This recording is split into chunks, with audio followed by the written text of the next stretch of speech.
Welcome to Nintendo Dads, episode 467, recorded on February 29th, 2024.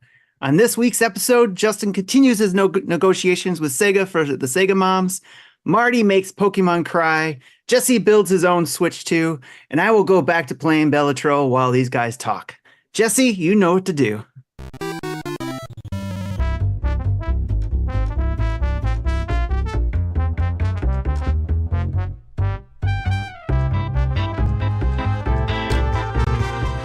What's up, everybody? It's Nintendo Dads. Yeah, you found us. Congratulations. It's episode 467. It is February 29th, 2024. And no, that's not a mistake. February 29th, because it is leap year, which just means another day for the government to tax us. Hooray.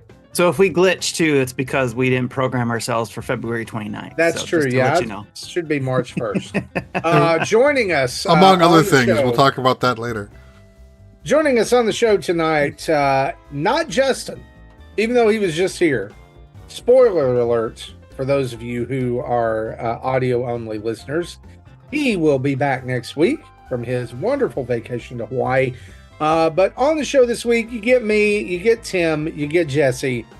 You'll like it. You'll listen and you'll like it. All right. Tim, how you doing, buddy? I'm doing fantastic. A busy week, of course, at work. Usually is towards the end of the month for me. Last couple weeks get crazy, but I am thankful I always have you guys to come to. So I'm looking forward to this. How you doing, Marty? We got you. I'm good. Jesse and I both experienced massive cold snap this week. Like a day where it was near 75, 80 degrees. And then the cold front came through. And I think, what was the temperature difference there for you, Jesse? It was about a 60-degree swing. It went from almost 80 to almost 20. You know, we went from 75 to 35 here. It was nuts. Yeah, we had a 40-degree swing too. So. Oh, you did too. Okay. Yep. Well, in Michigan. except you probably just went from cold to colder.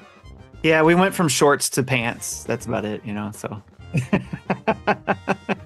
Wonderful. Well, guys, Jesse, how you doing, buddy?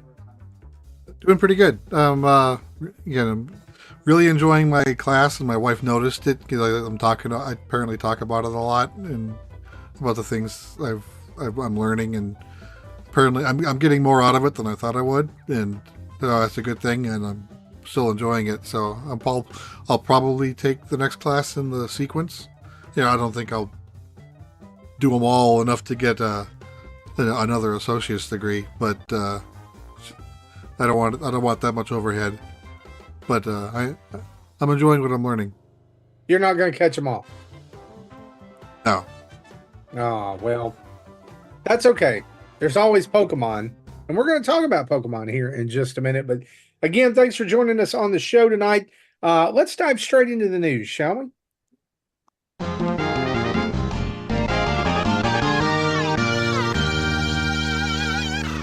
Our news is brought to us each and every week by you guys over at patreon.com/Nintendo Dads, where for as little as $1 a month, less than the cost of a can of Coca-Cola now, because it's, inflation and all that, less than maybe a 20-ounce can. I think you can still get a can for less than $1. But anyway, for less than the cost of a nasty 20-ounce spiced Coke, you can join up with the greatest community on the internet, and you can be a part of all the shenanigans over in the Discord.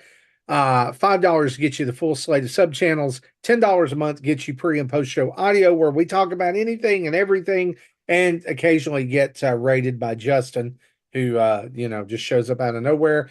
And $30 a month gets you on the show as a Patreon producer.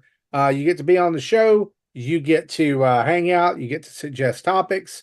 And, you're just awesome. So head over to patreon.com/Nintendo Dads, where you can join up with people like Vincent and Alan, our brand new patrons of the show. Thank you guys so much for hopping in over there. And I saw Alan in the chat right now as we record live. And so, yeah. Vin is returning. Vin is a returning patron. Right. Yes. He's a friend. He's not a patron. Patron sounds so. He's a returning friend. Sounds so robotic. It's a friend. It's Yes. it's a pal. It's I don't know. It's a Pokemon. We Can have a we- mega dad in our midst.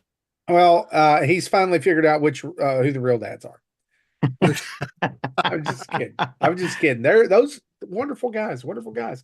Absolutely. So let's dive in. Let's talk about some Nintendo news this week. Of course, the big news is Pokemon Presents, which aired on the 27th. This was roughly a 13-minute presentation from the Pokemon Company, and they told us some things, right? Yeah. Things. I knew going into it that I wouldn't care about the first 10 minutes. It was really the last 3 minutes I cared about. Yeah. And it pretty much was spot on. Yeah. So let's run down this very quickly for those of you who maybe did not get to watch. Pokemon Scarlet and Violet detailed upcoming Terra raids with Mighty, Venusaur, Blastoise, and Charizard. Those are going to happen throughout the month of March. In fact, Venusaur is already live as of today through the 5th. Pokemon Go Cross Pokemon Horizons, the series, will allow you to get Pikachu wearing a Caps hat, and some other Pokemon added. Pokemon Horizons will also be available to watch on Netflix starting on March 7th. In Pokemon Sleep, Raikou and Entei and Suicune will be added to that game. I'll put up my air quotes. Also, Pokemon Masters EX is celebrating 4.5 years. Gita and Glamora will appear beginning February 28th, and Silver and Tyranitar will be available starting March 1st. Pokemon Cafe Remix got a few updates. We can complete certain puzzles to get Gimme Ghoul coins. Sprigatito, Fuecoco, and Quaxley can be added to your staff. And you can join bingo events to have either Corridon or Miradon join your staff. Pokemon Unite sees Miradon, Phalanx, I guess, I don't know, and Ceruledge added in the coming months. There will also be a Pokemon trading card game pocket app coming in 2024. So this one I am mildly interested in. I am going to check it out. Yeah, I want to circle back to this one here in just a minute because it's actually, I think, a pretty cool announcement. And then last but not least, the big announcement, Pokemon Legends ZA or Z minus A. I don't know how you it's either ZA or Z2A. We haven't heard from them how to pronounce it yet. Would it have hurt to just have the name? Like, just say the name? Yes, it would be painful for them. Anyway. Because no matter how they said it, people are going to complain. 2025 is the release date for this. And a few people were keen to pick up on the fact that they said a tweet later in the day from Nintendo said, releasing on Nintendo Switch systems, which I don't think means anything more than the variety of Nintendo Switches we already have. It could possibly be a crossover title. Who knows? But how are we feeling about this, boys? Well, first I got to read what Antonio Guillen said in the chat. He said it was a bad email brought to life. And I think that's what you probably feel it was, Marty, but I thought that was pretty hilarious. I felt like this was a total dump of a presentation. Like a dump in the pants. It was awful. But then again, what are we like the last few Pokemon Day? Have they not been pretty terrible? Except for the last 5 minutes. So yeah. Like I don't this is completely 100% what I expected. I think what we're seeing a lot of nothing. Without just diving into the full rant mode that I would love to go on is that the Pokemon Company has fully discovered, and everyone is buying into the fact that all they have to do is continue to produce these dumb apps for mobile phones, and people will continue to shovel money into the dump truck, and they can ignore console players where they built their base. They can ignore the Pokemon fans they built their base on. And so they can coast on merchandising and apps and still put out crap like Scarlet and Violet. See, this is where I feel we have to, you don't have to do anything. But what I'm saying is that some people are going to like some of these things because they are Pokemon fans. And just because we don't play them doesn't mean they're crap. So we got it. I think it doesn't help if you're I mean, if you're a fan of the game, you're going to want content. So, in any way of getting it. So, But if you're a fan of the game, are you going to want content in any form, or are you going to want more of the game? Somebody's not going to want everything that's here. There's a handful, or there's going to be a number of people who want every bit of this and want everything, right? They're just full on Pokemon fans and want everything. Then there's other people who are like, they love Pokemon and they're mainly just mobile stuff. So they're all hungry for new mobile content. So they're going to be good for that. And Tim, let me say this. I see that point, but I also know that there are tons of people who have just been waiting for some kind of word like, are you going to update or try to fix this game? Are you going to do something new? Yes or no? Yes or no? That too, and something new.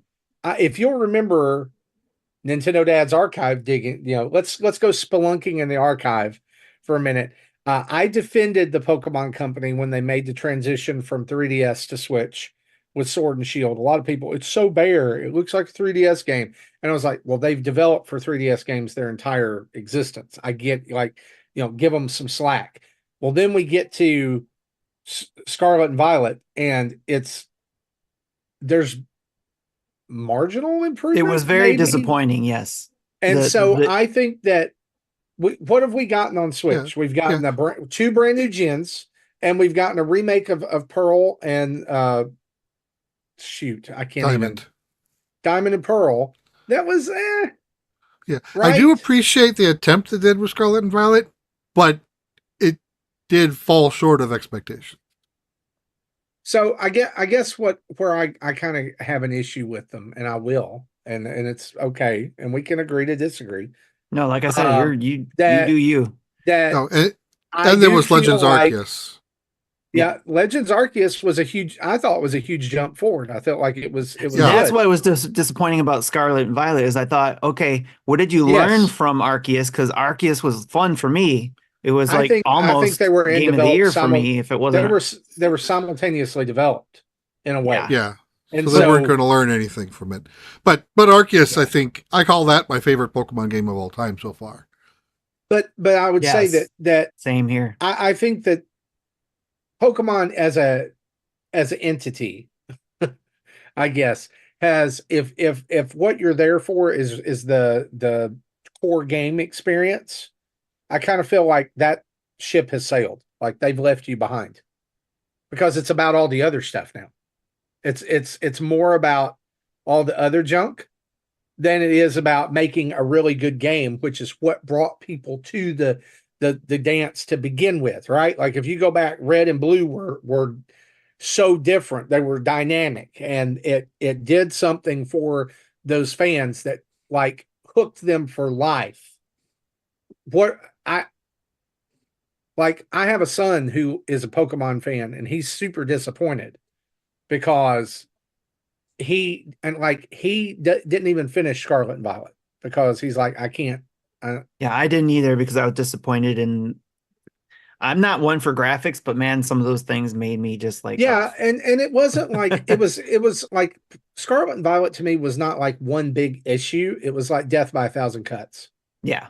Right. And so I think that I guess all of this argument boils down to this statement, and I'm going to hush and you guys talk about it because you like Pokemon way better than that, way more than I do.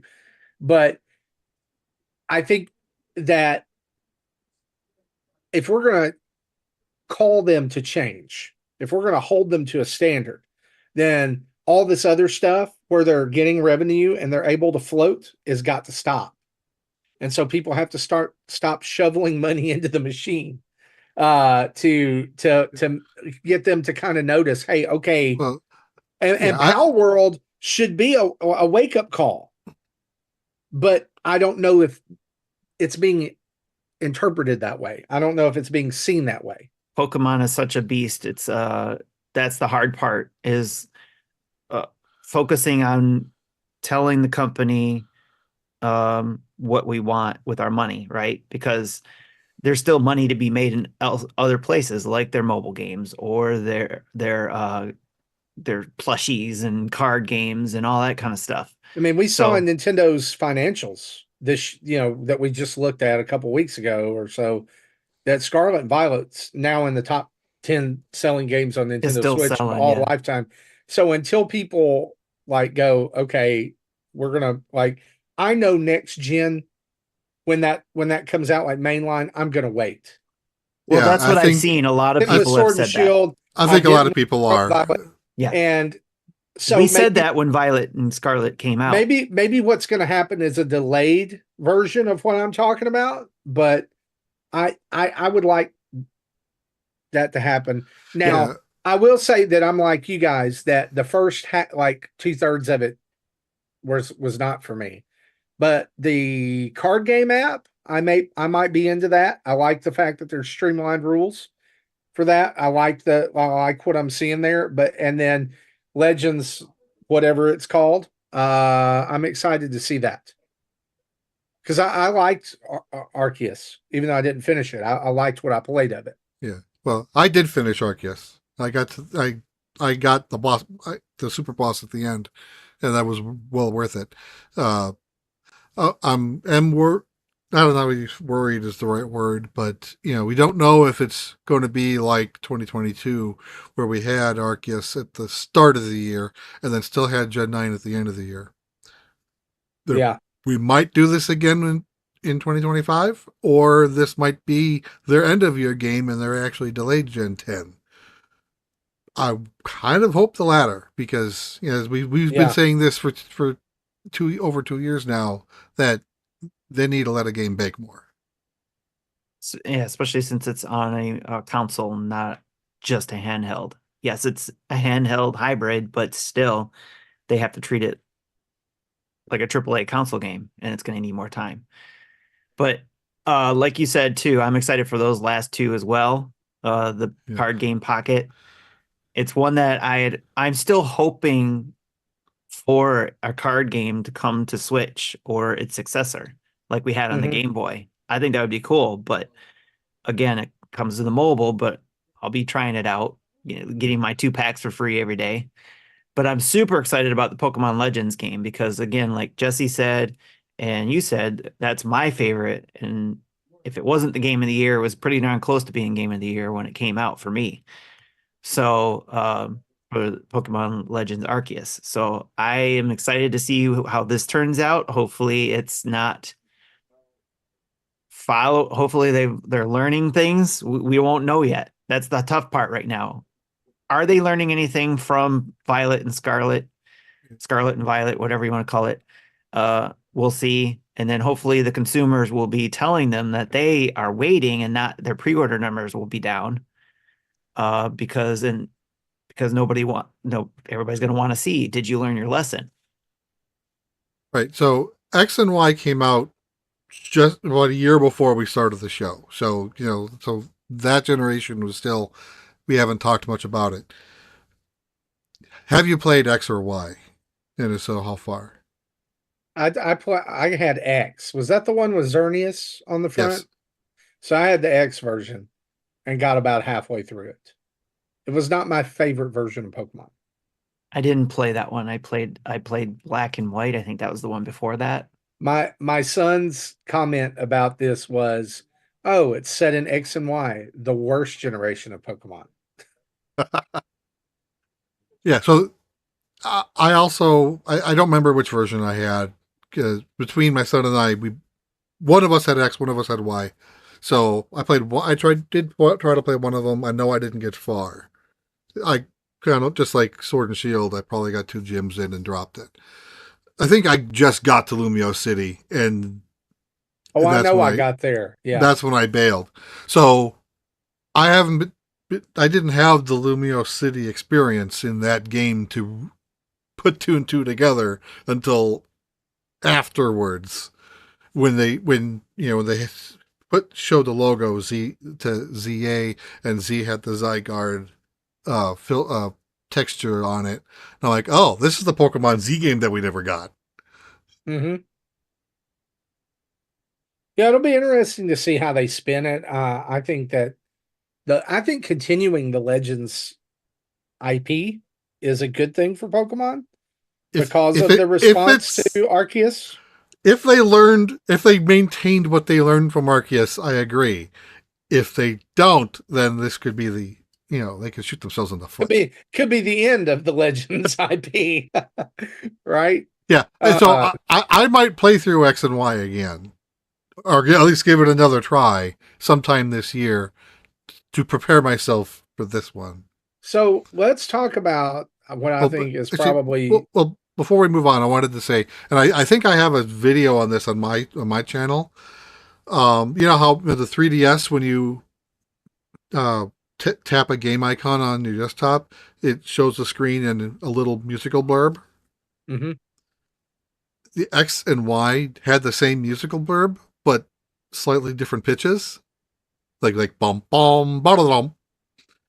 But when the two of them were played together, they harmonized, and I thought that was cool, and I demonstrated that in the YouTube video. I'm going to see if I can find that and put it in the show notes. Yeah, nice. I didn't know that. That is actually pretty cool. That is very cool. I'm actually trying to see if I can find them and buy them because I want to play them now too. If you want to spend $90. Well, Yeah. And that leads me to what I wanted to talk about as we kind of close out the news about this presents. And to talk about the elephant in the room of where are the old games? Why are they still not available in any shape, form, or fashion? And I began to look back, and Jesse helped me with my Pokemon history here. We had red and blue and yellow on Wii U and 3DS. Is that right? Yes. Yes. Okay. So those are also now no longer accessible in, for all intents and purposes, they're no longer accessible.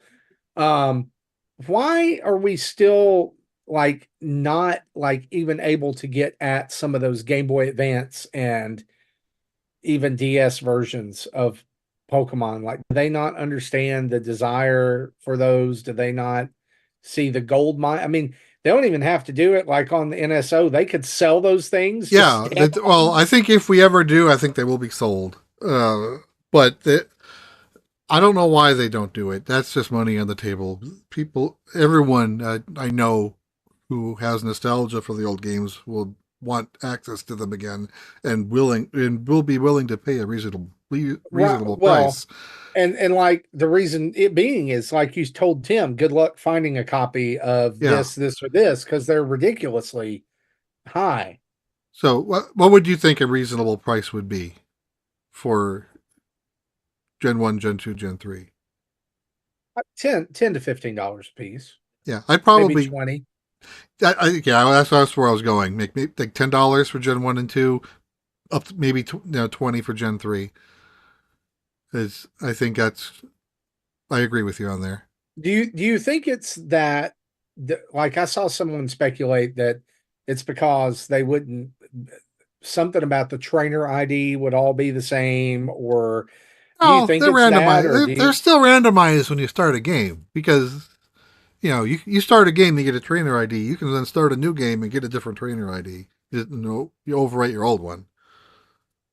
I don't think it has anything to do with does it come down to the trading or? Well, that was my original thought back when they did the 3DSs and surprised that they did it. But since the emulators already have link cable built into the emulator, I don't think that's an issue here. Yeah, and I thought some people saw that as proof, like, oh, Pokemon's coming soon, right? Yeah, that's what I thought this was going, and then especially when they put out Stadium and Stadium 2 last year, it would make perfect sense for them to dip into the Game Boy data, and if you have Pokemon, that's simulate the cartridge add-on to the controller and access those, because I don't know if it's even possible to finish that game with only the rental Pokemon. This game is designed for you to use your level hundreds in the end game. I know what it is. They're waiting to sell these games and then tell you that your save data for your Pokemon games are trapped on your Nintendo Switch console. And if you want to transfer over to another Nintendo Switch console, you need to download the Pokemon moving tool, like the Animal Crossing movement tool, and go through a really complicated, easily messed up process to move all of your hard work to the next console. They're still trying to figure that out. Right. Yeah, Well- I'm trying to purchase the games at $20 a piece, so they're used, but still trying to see if I can get them. Are they, the question I would have if they're $20 a piece is, are they real? It's a chance I'm my gonna son- take, I guess. I'll say this. My son bought a, not Red. What was the remake on the GBA of Yeah, Red? Leaf Green and Fire Red. He bought Fire Red on a Game Boy Advance cartridge, Mhm. knowingly. Like, he was like, I know that this is not a real version. Like, it's a reproduction. Yeah. Because he wanted Fire Red and could not find. That's the other stupid part about all this, right? know- So, but I'm taking, the score for this person's high, and they're saying they're real, they're not, whatever. So I am going to be excited to see what you get in the mail. Be sure to. I didn't update. buy them yet. They haven't. I'm just waiting for them to, accept my offer. So Oh, okay, gotcha. Cool. I just put a link in the chat, and I'll try to remember to put it in the description of the YouTube video and in the podcast. The link to that X and Y music thing I put in quotes is the name of the title. Okay. Yeah, the title is Pokemon X and Y home screen music thing. Do you guys have anything else you wanna dig into about the Pokemon Presents, or?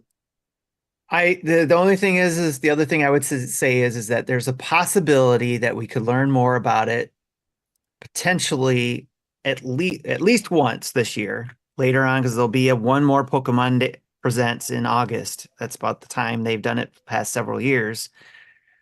There is precedence for them doing a mid-year one around before or after E3, just not very often.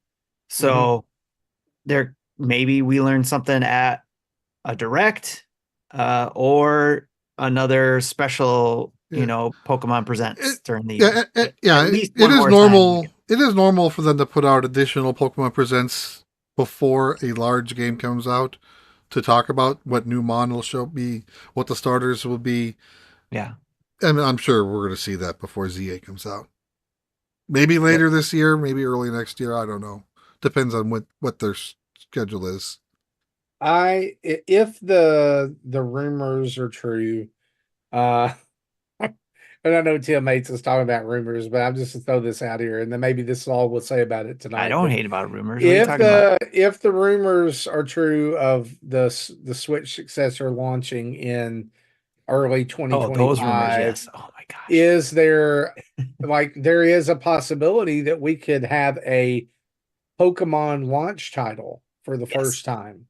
So just, I expect that we'll see this pretty soon, but I don't know that it will be on the next system. I think it may be the swan song for the Switch for Pokemon. I kind of hope they don't. I want them to use what they know, even though they don't know it well. I'd rather them do that than try to learn something new. Better the devil you know than the devil you don't, right? Exactly. Yeah. Yes, exactly. So, yeah. Well, let's speak about... Just because we were worried, we had the same worries when X and Y came out, because this is the first time they're developing a game in 3D. We don't know how this will work. Will it be good? Will it be crap? It was kind of meh. And they kind of didn't improve much with Sun and Moon. They did not learn what we wanted them to learn. But their sprite work is glorious on GBA and DS. Yep. I wish they would go back. That's why a lot of people want that. So anyway, let's move on. Let's talk about something else. Nintendo is embroiled in a lawsuit, which of course we know Nintendo is no stranger to lawsuits. This time it is. They need to keep their ninjas fed. Right. They're suing the creators of Yuzu, which is a well-known emulation app or program that is out there from developers Tropic Haze. Nintendo claims that the reason for the lawsuit is that Yuzu is this is their quote, facilitating piracy at a colossal scale.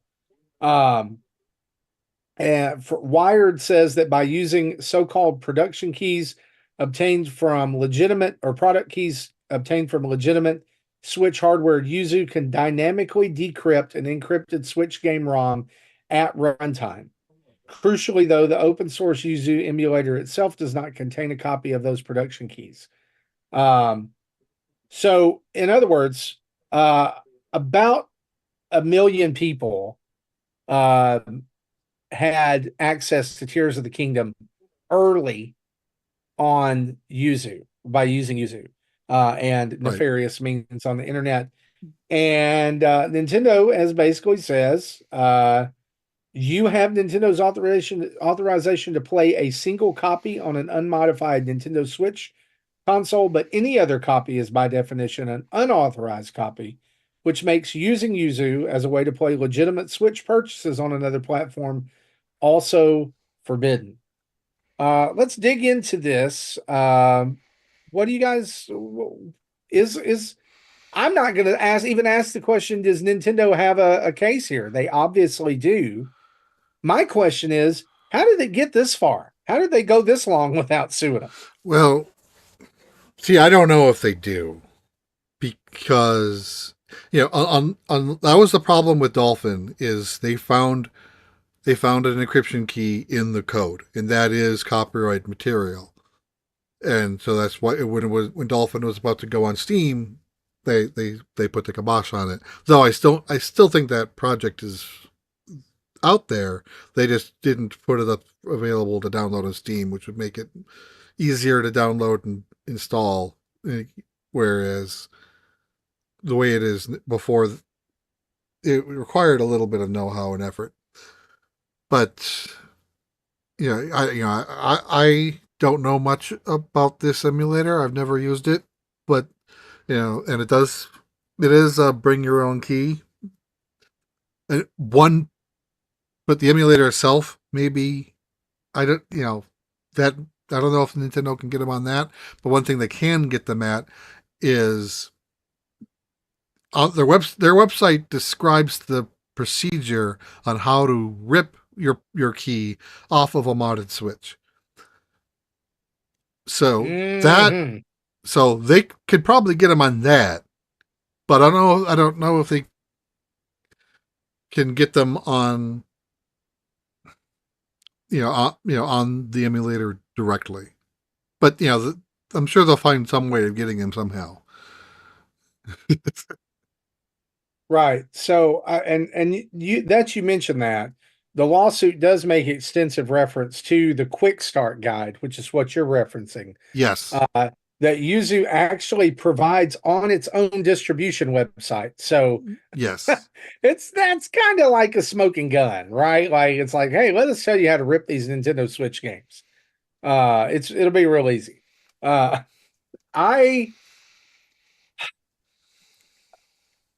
Yeah, this is piracy. Yeah, well, it definitely is piracy. Because it starts off someone ripped a copy of their own cart, which in itself is legal. Using that copy, that's the gray area. Distributing that copy is definitely illegal. Yeah, that's the piracy. That's right? The piracy. And so where I see. I kind of do see a two-sided argument here. I agree to an extent that the reason that people do this, and I'm going to exclude Nintendo Switch from this. All right. So the reason people do this for Nintendo's older games is that Nintendo, along with lots of other developers, does not do a good job of making games available. We just talked about Pokemon, right? And I've said it I've said it in the past. I'm okay with emulation and, to in effect, some piracy if it's a game that, if Nintendo isn't willing to sell it to you, they're not out anything. They're not out of Yes. potential sale if they're not selling it. And which is bringing me to what I'm about to say. Yes. And we're tracking in the same direction. These are all games that are readily available. Yes, especially All of again, these as you said, you available can- earlier than except- retail. except for Super Mario 3D All Stars, which for some inexplicable reason is not on store shelves anymore. You can Right. go and buy a copy of Tears of the Kingdom. Nothing is stopping you. Yeah. Even games that are no longer in print that were released in 2017 are still in the eShop. They're still available. Yes. They're at least digitally available. So Yeah. that's where this has But of course, to me- if you're emulating, you don't got a cart, you're digital. So that cart Yeah. doesn't matter. Yeah, to me, that this has less gray area than the other. In fact, I would say there's not gray area here. There's like you're pirating it or you're not. And I get that some people are upset because they use Yuzu for the non-Switch games. Yeah. There definitely is legitimate uses for an emulator. Like if you are a homebrew app developer, you could use Yuzu to run it, to test it before throwing it on maybe a flash cart and running it on real hardware. If you know. Tim, you're awful quiet over there. You just not you're not in this conversation, or I'm not calling you out or anything. I'm just saying, like, No, anything. I do have some things. I was just letting you guys. I didn't want to interrupt. Okay. Couple things in regards to. I'm also on.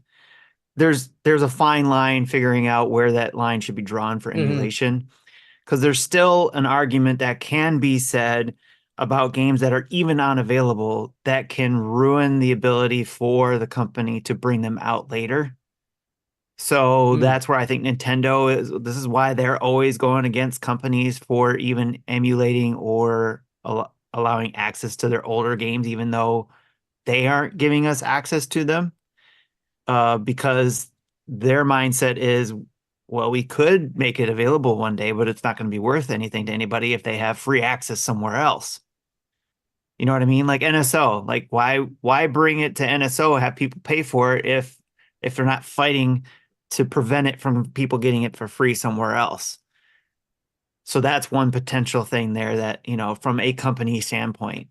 But that brings me to another point to where I wonder if Nintendo, I'm sure they are, but they're not making it apparent to the consumer. Are they looking at the root cause of this? Why are people trying to make their access to their games so accessible? Why are they doing this? Why are they even allowing emulation of a Switch? It's because of some possibilities, not saying these are why. I'm just saying my first thoughts are people are wanting to emulate it on a Steam Deck because Steam Deck is a superior hardware to the Switch. And people are liking that better than the Switch. And there's no new Switch on the horizon. There's no official announcement from Nintendo saying you're going to get a new Switch with better this, that, and another thing. There's only speculation. Same thing is that what's the root cause about people trying to get access to older games? Because Nintendo is not making it available. Why isn't Nintendo making it available? Let us know. Let the consumer know why you don't want us to have those instead of just taking it out, or even like going further with the Other 3 says hi. Yes. Or even like, well, that especially is a good example. Or people taking the time to update Zelda 2. And because they want to make it better, make it more playable for current gamers. So a lot of people can't go back to Zelda 2 and play it. So I don't think they've shut down that one because it's free, but there's been other attempts at games like Metroid. What is it? Another Metroid 2 remake. Yeah, that one got shut down. That got shut down just because they were making another Metroid 2. Yes. See? If they weren't, it probably wouldn't have been shut down so fast. Right. And we're not, and probably because Metroid isn't, or excuse me, Zelda 2. So Zelda 2, yeah, so there's always speculation around there, but there's basically, it's like, if Nintendo has a big deal about all of these things. Why aren't they letting the consumers know what, you don't have to let us know all your plans, obviously, but just, I don't know, there's a lot of ill will towards Nintendo when you constantly see Nintendo going after this company, or this person for making things available. And also, like, isn't there something that Nintendo can say to the consumer to say, yes, we're going after Yuzu because of, instead of court speak of, facilitating piracy at a colossal scale, give us some consumer speak that says, hey, we appreciate everybody who's excited about wanting to play our games on Steam Deck or whatever. We have other ways for you to play it here, here, and here. Here's a feedback website if there's things that you don't have access to that you would like to see in the future. And then that way Nintendo can see the data behind, how much people want X, Y, and Z, or whatever. I think there's ways to make it more consumer friendly too, rather than just us all looking at Nintendo like this evil corporation trying to shut down, the gamer fans wanting to have a good time with their content. Yeah. Hopefully that made sense. But See, but I don't see them as the evil corporation. They are 150 billion% within their right to pursue legal means to protect their IP. Yep. And we know that, but there's other people who don't look at it that way. So like, what is the disconnect between I can buy Zelda 2 to I'm going to remake Zelda 2 in my own vision, even though I don't own Link, Zelda, Ganon, all that. Like, if you want to make a game that bad, make your own game. Make your own lore. It's fan service, there's people who like Star Wars fan movies and all that kind of stuff. There's all that kind of things, and people just make games instead of filming. I've been talking about a Zelda 2 PC remake for the last month, and I'm kind of surprised it was still there. It's almost a 2-year-old game, but it was available for free. Yuzu, not only they charged for an Android version, so they got revenue that way. They have a Patreon that earns $30,000 a month, and in fact, after this lawsuit was announced, their Patreon subscribers went up by about 500 a month. So that's another thing that Nintendo could get out of that, is using the Nintendo IP for them to make money. If it was, if it was a completely 100% free project like Dolphin, I don't think that they've ever sold it at all. It might be a different story. But another thing here is we haven't had an emulation go to court in a while. And really I'm thinking Nintendo does not want to actually have this go to court and have a judge make a decision. What they want is for Yuzu to get scared and make, I don't know now, I can't think of the word.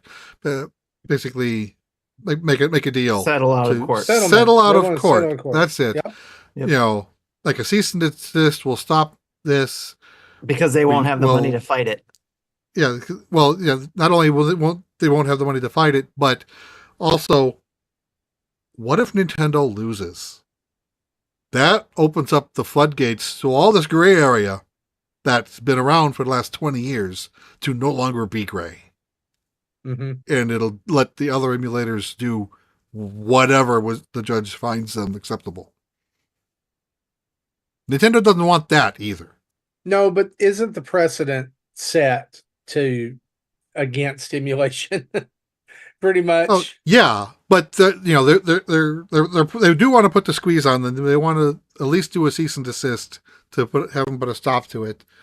If it does go to court, maybe they'll try to prolong it to the point when they can't pay their lawyers anymore, and they have to drop then they have to make a settlement, and that settlement will be a worse settlement than if they make a settlement earlier. They need to call JG Wentworth. 877 cash now.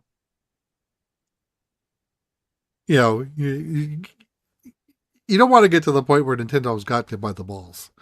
Yep, Right. that's true. They need a structured settlement. Make that into a Manscaped ad. Oh, well, just as a side note to this, well-known personality on X, Stealth, found out via X that he was mentioned in the lawsuit. And I saw this tweet. I can talk to this. And he said, apparently they're using one of my tweets as evidence and whatever lawsuit they filed. Don't scare me like that. LOL. This is a strange day. Shout out to Mikey Burgett, who brought this up in our Discord. And he said, imagine getting this news. Yeah, Stealth's tweet was something like, yeah, 1 million people are able to play the game before the game comes out. I have to not touch social media for a week. And so Nintendo was saying that this is putting kind of pain and suffering, quote unquote, on their consumer base that want to legitimately play their product. Yeah. By the way, we're recording on Leap Day, and it's Mikey's birthday. He's like 7 years old. Happy 7th birthday. Yeah, he's 7 or 8 today. So pretty cool. And really, man, that would talk about being great for cheap parents. You only have he says he's 11 every 4 years. He's 11. Okay. There you go. If you're, if you happen to be born on a leap day and your parents are cheap, they're like, yeah, we'll have a party in 3.5 years. What do you want? What do you want for your 11th birthday, son? Pay off my student. I don't know. Anyway, let's talk about a couple other things. This is something we don't want to have to talk about. More layoffs were announced this week in the video game industry, with EA being the latest. I think 640 or 670 something employees from EA. Sony also not immune from layoffs. In fact, people laid off this week from Insomniac and Naughty Dog. And with this, we see that the industry is going back to pre-pandemic levels of staffing. That does not mean usage. Usage is still the highest it's ever been. Sales are the highest they've ever been, but they are starting to go down. I would think probably in partly due to inflation and money, people needing to spend money in other places just to survive. But some companies are making the most of it. Our good friends over at Toys for Bob, you know them from Skylanders and Crash Bandicoot and Spyro, in a press release said, we're going indie. They're turning back, or they're turning into an indie studio. Their quote was, we believe that now is the time to take the studio and our future games to the next level. The opportunity allows us to return to our roots of being a small and nimble studio. And they claim that their friends at Activision and Microsoft have been extremely supportive of their new direction. I think that's neat. The question becomes then, should more companies go this way? What do you guys think? I mean, if it prevents them from going completely gone and they have IP that's worth something to them, then yes. Yeah, EA has showed us over the last 20 years that if they buy an indie studio, the odds of that studio still being around in 10 are small. So, hey, you remember when PopCap games used to be fun and good? Yeah, exactly. And then EA bought them. Yeah, so yeah, I would completely endorse any company that wants to get out of their corporate umbrella and become indie again. Do it. But let me say this to that note. Mecca says who are PopCap games? Oh my gosh. I have to forget Mecca. I always forget Mecca's like 12. And he missed like everything. They made Plants vs. Zombies and Bejeweled. anyway. I'm not mad at you. I'm just disappointed. Uh, uh, there Sorry, is Mecca. I had to pick on you. there is something to note here. That a studio like Toys for Bob has a lot more mobility to go indie than Insomniac does. Yes. Right. Like they, and so they can't, like, the bigger a studio is, the less that they can dodge this, right?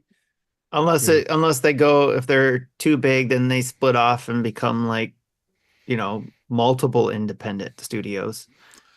Yeah. Well, usually that happens by, a head developer leaves to start his own indie group, and then will take 15 devs with him.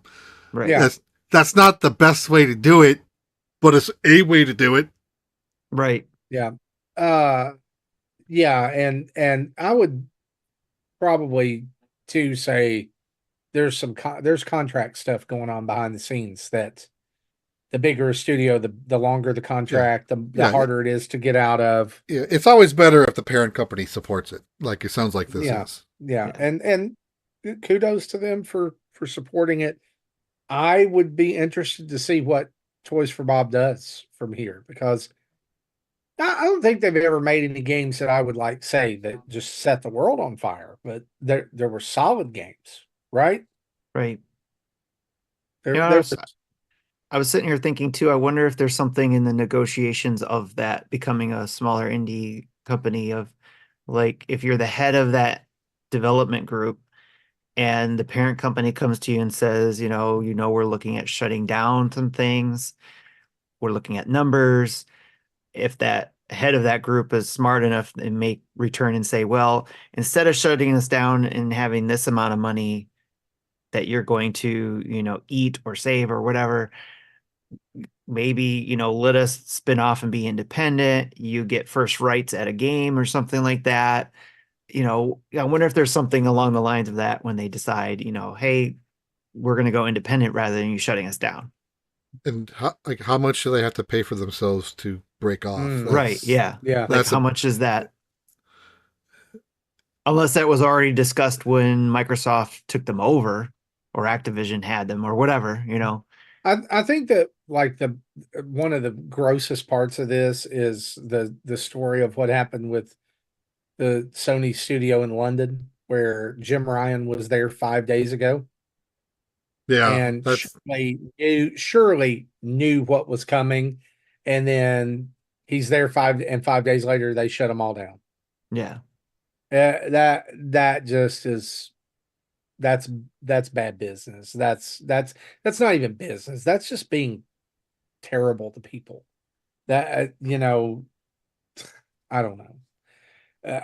My heart goes out to people. There have been, or we're already in the thousands, right? Are we approaching over 5,000 people that have been laid off this year? I think we're getting close to that already, and it's only been 2 months. Yeah. And this news also comes amid the other news that Nintendo is now the richest company in Japan,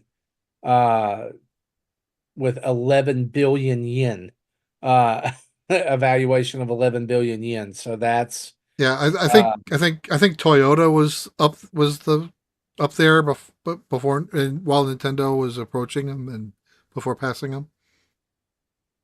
I think what this shows us is that, and this is just my 2 cents, and Mecca in the chat here is mentioning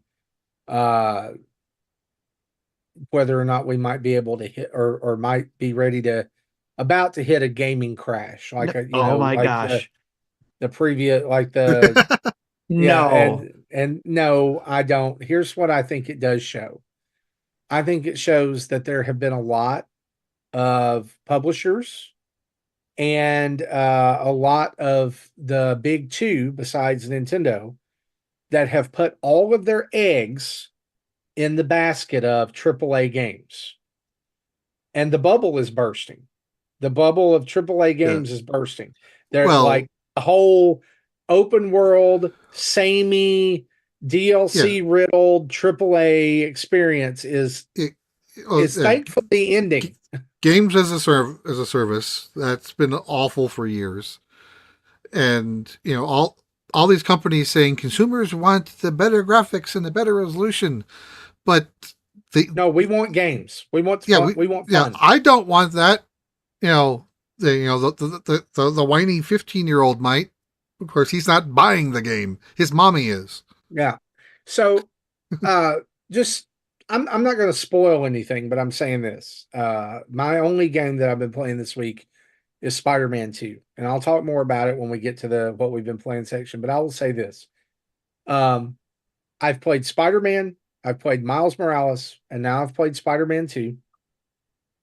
And the bottom line is this: are they like quote unquote masterpieces? Do they look good? Yes. Do they sound good? Yes. But yes, all of the elements are in place. But after 3 iterations of this game, I don't know if the complaint was so much that it's a 30-hour game and we're having to pay $70. I don't know if the complaint was that more than the unspoken part, which is what people weren't saying, which was, we're just really tired of playing the same game 3 times with really incremental upgrades. Because I loved Spider-Man, and Miles Morales was a lot of fun, but Spider-Man 2 has been out since October, and it did, like, the very first Spider-Man, like that first Spider-Man game, it grabbed me and it would not let me go, and I had to play. Now here I am with Spider-Man 2, and I'm playing it in hour-long increments, right? And I'm finding that, like, this feels a lot like everything else. I think that we find that about a lot of our games, and I think that's why we buy so many games without finishing others, is because we're not really finishing the games because they're not good or whatever. I think it's just because we're bored, because everything feels the same, and we're looking for the next dopamine hit that's different. Right. And, which is why Nintendo wants to put a different spin on their iterations, so it isn't just samey. But sometimes we complain about that. Sometimes we just say we just want another one of these. Yeah. And the conversation of in gaming in general has shifted to be more about graphics and online and this, whereas the gameplay is over here on the other side. Yeah. If it's too expensive to make a game, don't make that game. Make something else that you can afford. Yes. And hear me when I say this. Spider-Man 2 is not a bad game. I like, there's legitimately been some points of it that I've gone, oh my gosh, this is great. But for the most part, it's felt kind of samey. And I find myself saying, I wonder when this is going to end. Like, is it not the end yet? Because I've got it figured out. Like, I know what's going to happen. Or at least I think I do. And maybe I'm wrong there. Maybe if I'm wrong, you can tell me. That's all right. But that's just my... No, it does make a good point though too about all these games we have. We are looking for something different. So where before we would want, because we enjoyed that first game or the second game, we want more of it because we weren't getting a lot of games. We're now getting a lot of games, so it's almost like if you want to call it a catch-22, where it's like, okay, this feels the same. And I'm speaking from the Legend of Zelda, Breath of the Wild, Tears of the Kingdom point of view, because I took so long playing Breath of the Wild. I had just finished it the year before Tears of the Kingdom came out. And you dive right back into it. And I dive right back into it, and it just, although there was some new mechanics in it, it still felt samey to me, so I lost interest in it and stopped playing it. So, because there was other things that caught my eye, and I was like, you know what? I'm not going to force myself to play Tears of the Kingdom. I'm going to go play something else. And a lot of people, like John, tease me about playing so many games, but it's because we get a lot of codes, and I get introduced to new things and try that as well. But I like demos. I try those. I'm looking for that next thing that's going to hook me, like I'll be talking about Balatro. That sucker's got me hooked. So because it's a different thing for me. So, and that's what I've been playing mostly is that. But I think that's where I think you were trying to get at was like you're still trying to play it, but you're kind of almost seems like forcing your way through it because you want to see Yeah, it to the end. like I've spent money on this, and Yeah, so I need to finish it to justify what I've done. right. But on the other hand, like I'm like, I don't know. I think that's why games like we talked about in the pre-show, we were talking about Pepper Grinder, why that's grabbed us, because that's something new, right? It's a new Mechanics, new mechanic. It's things, new yeah, and it's not the visual either, because obviously we've seen a lot of sprite graphics and 16-bit type graphics and all that kind of stuff, but it's mhm. how they're presenting the game, different in mechanics and all that is something new. Inscription was something that was completely different, right? Like Yes. it Yeah. grabbed people. Balatro is obviously grabbing a hold of people. It's something completely different. And so, I just think that I didn't think that the bubble that was going to burst for video gaming was going to be like AAA games as a whole. I thought it was going to be like first person shooter games, like just like the Toys to Life bubble burst and the Mhm. Guitar Hero music rhythm games burst. I thought it was going to be like games as a service or first person shooters, but it's like it seems to be a uniquely AAA problem, Right. because studios like um like I'm just thinking of Not everybody has to create all these AAA stuff, right? yeah. I think I think what companies are starting to see is maybe there needs to be some balance and there's good sales if you make a good new experience independently, and that's why Yeah. a lot of people love the indie game So stuff. was Suicide Squad Kill the Justice League the straw that broke the camel's back? Another one, another straw, yeah, Uh, for sure. Like because I when they announced that was going to be a live service game, I was out, and that was yep, over a yep, year before that game released. yep. I said I was nope. looking forward to that game until I wasn't. Yep, yep. But I want to Uh make a quick point too, yeah, please do. going back to the is are we crashing again? Just want to let people know that, and this is probably why Mecca was saying he wished Justin was here because he gives us, the business side. But we can do that too. Justin doesn't have to be here for that. But anyways, we saw the numbers, and actually, and when I saw some of the numbers, we're actually still doing better than pre-pandemic numbers. But yes, the numbers are falling, so the companies are preparing to go back to how they used to make games in 2019 and those budgets. But again, we're still their sales are still way above what they were selling in 2019. They're just being smart. They're trying to prepare. And unfortunately, that means the loss of jobs. And hopefully those jobs, those people will find new ways to make games either independently on their own, or maybe they get supported in a Kickstarter thing, or they join one of these other independent areas. Hopefully there's other means for them to make money, to support their families. That always sucks. uh, and that's on the companies who hired so many people because of the pandemic. And it surprises me that there wasn't enough analysis to say, hey, and maybe there was and they didn't care. But anyways, it's like they had a bunch of people buying games, so they were like, oh, we're gonna have to keep up with this. And then now people are starting to not buy games anymore, and so then they have to go back to the team levels they had before. Again, I hope that all makes sense, but Yeah, they're still yeah, making more money than they did in 2019 is my point. yeah, and the fact games used to take 2 or 3 years to make to be a good game, and now we're talking about 5 to 7 games. So not only is that increasing the cost of the game, but then the game's got to sell that much more to make a profit or even to break even. And Yes. if it doesn't, you just lost a studio. What I And hope comes out of this this, this this this does not sound as like a sustainable business model. what what I hope comes out of this is number one, I hope all these people who have a passion for making video games and making things that entertain people, I hope they find jobs. I hope they're able to do what they love to do, and don't have to go do some horrible thing just to make ends meet, right? Number two, what I hope happens from this is I hope that there is a great reset of expectations for game companies and us. We don't get off the hook because we created the monster, right? Like something has to there for the machine to be created, there has to be a need for the machine to meet. Yes. Right. We're talking about going to the whys again, right? So why is AAA only making 30-hour games and people are saying, why am I spending this much money for it?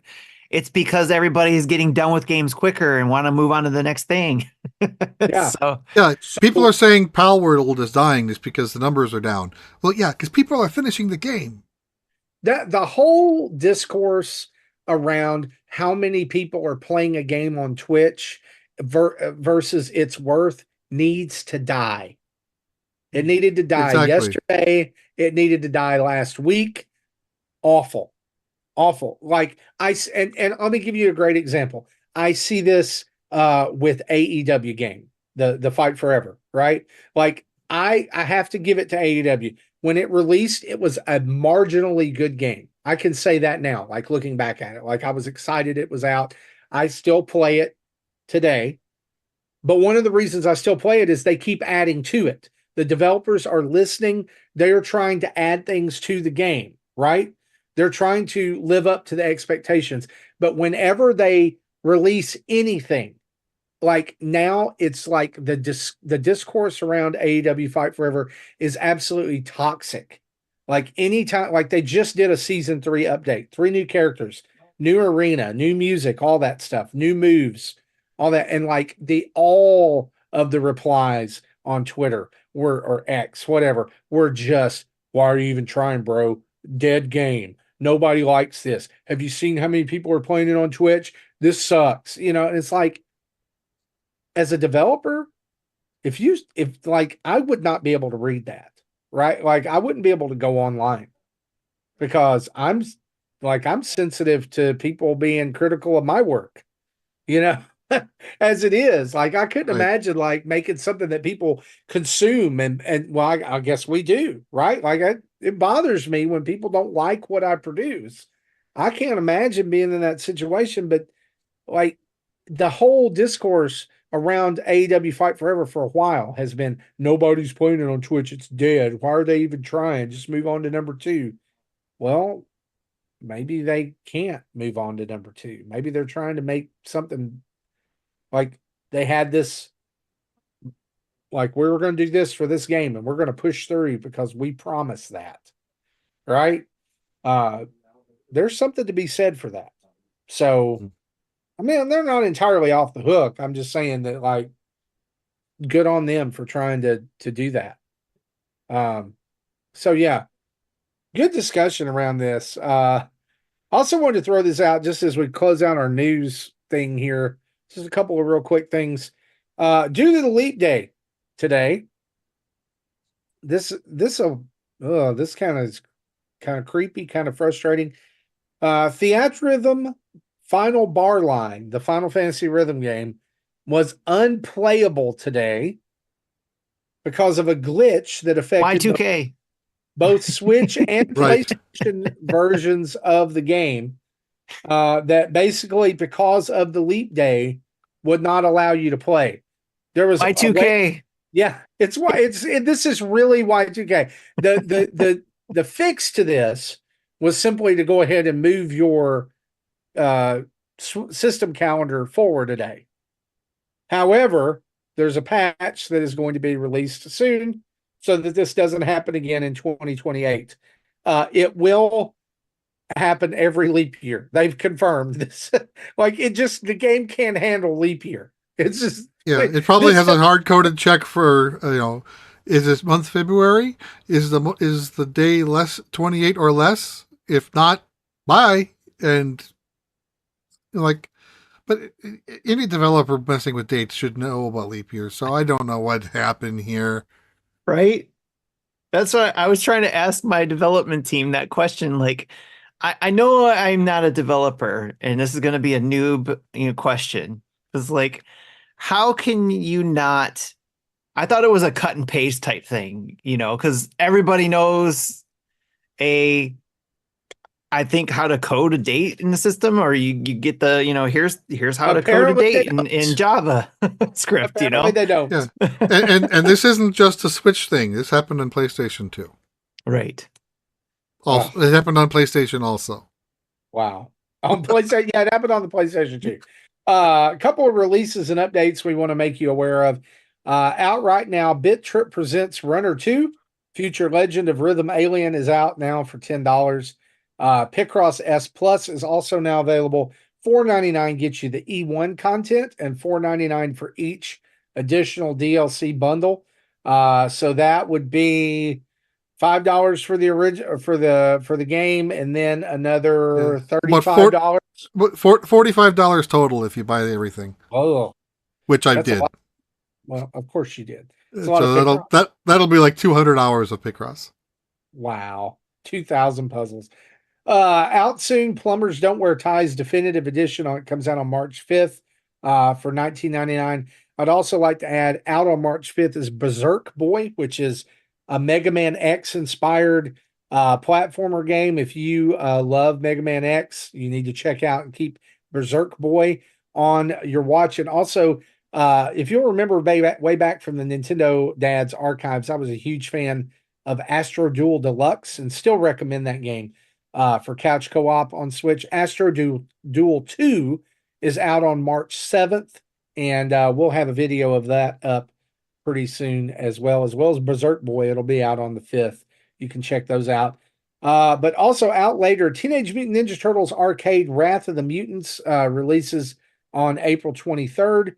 Blood from Exit, or hashtag Blood from Exit 73 Studios, about a vampire apocalypse and the horrors of freshman field hockey practice, will be out on June 18th, 2024. You want to watch out for that. It's kind of an RPG dungeon crawler type thing. Also, Bo Path of the Teal Lotus from Squid Shock Studios will be out on August 15th. This is a new announcement. It will be coming out on Switch. And with that, that's our news for the week. It's time to take a break with our good friends from Manscaped. All right, this ad read is brought to you by Manscaped, and they want me to do an Irish accent, possibly, but I'm not going to do that because I don't want to embarrass myself or make any Irish people come at me. So I'm just going to say, top of the morning to you. This episode is brought to you by the St. Patrick's Day Shamrock Shavers, Manscaped. This year, don't just chase rainbows, make your own pot of gold and groom your little leprechaun with the leaders in below the kilt care. Say goodbye to your clover forest with Manscaped's Lawnmower 5.0 and let your confidence shine bright. Embrace the luck of the Irish and join the 10 million men worldwide who trust Manscaped. Head over to manscaped.com and use NINDADS for 20% off plus free shipping. Ever since I've used Manscaped, I can proudly say I found my pot of gold at the end of the rainbow. Meet your new lucky charm for St. Patrick's Day, the Lawnmower 5.0 Ultra. This trimmer comes with 2 interchangeable next-gen skin-safe blade heads, one for a classic trim and a new foil blade to go smooth wherever your heart desires. Equipped with dual LED spotlights, navigate your shamrock patch in peace. Worried you'll make a mess? Fear not, this wonder is waterproof. Shave by the misty moors, under a waterfall, or even during a rain dance. Its compact case makes it an ideal companion, ready for any adventure or last-minute plans. Trimming the hedges in your Irish garden isn't just for below the belt. Complete your look with Manscaped's signature Beard Hedger Pro Kit plus Handyman electric face shaver. Whether you're sculpting the beard or cleaning up your neckline, these are always the right tools for the job. Get 20% off and free shipping with code NINDADS at manscaped.com. That's 20% off, free shipping with NINDADS at manscaped.com. This St. Patrick's Day, make sure your little hairy leprechaun is luckier than ever with Manscaped.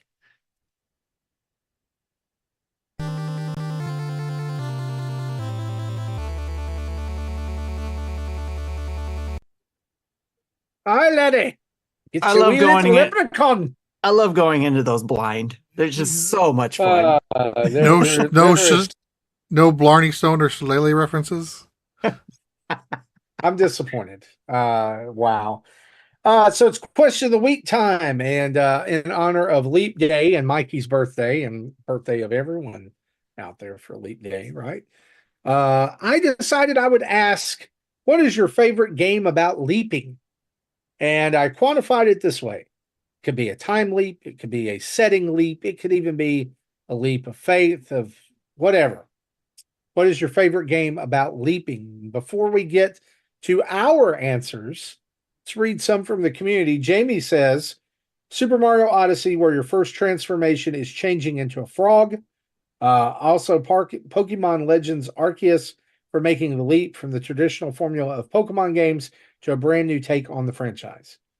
Mecha said every platformer out there, since all those jumps over bottomless pits are essentially leaps of faith. And Shannon said the leap in time in Final Fantasy VI, after you've essentially, spoiler alert, lost and the world is in ruin. Mikey also commented on our Discord and said Chrono Trigger, which is a fantastic reference there. Tim, Jesse, we'll throw it to you guys. What's your favorite game about leaping or featuring leaping? I gotta have a few answers. When I was a kid on the Intellivision, I think probably the first game that I saw where they had a game where the characters had very large jumps. It was called Frog Bog. The setting is there are two frogs each on these lily pads, and these bugs flying in the sky. You're supposed to jump and try to eat the bug out of midair, and doing so get you points. And then you also have to do it where you land on the opposing lily pad, because if you miss and land in the water, you lose time. It slows you down. You can't go up and attack more bugs until you swim back onto the lily pad.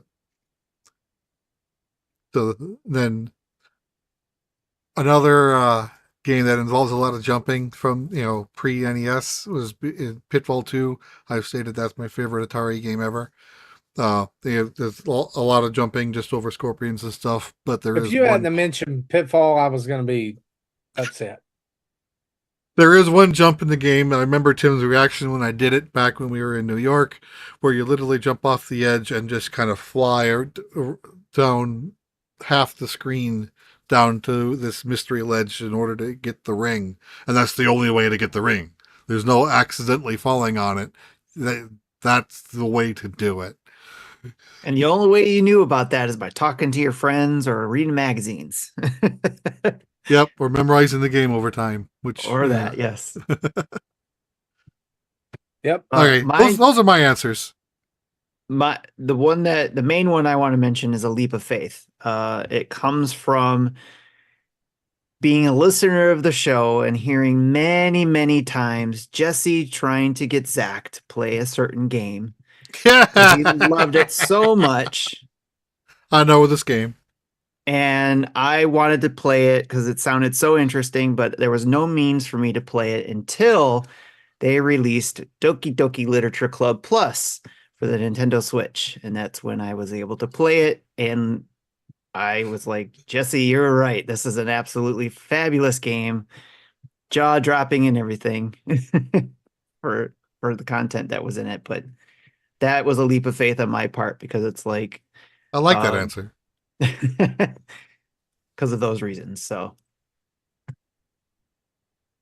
I could go easy here and go Super Mario Brothers. It was the first game I played. It was the first game with jumping that I had played.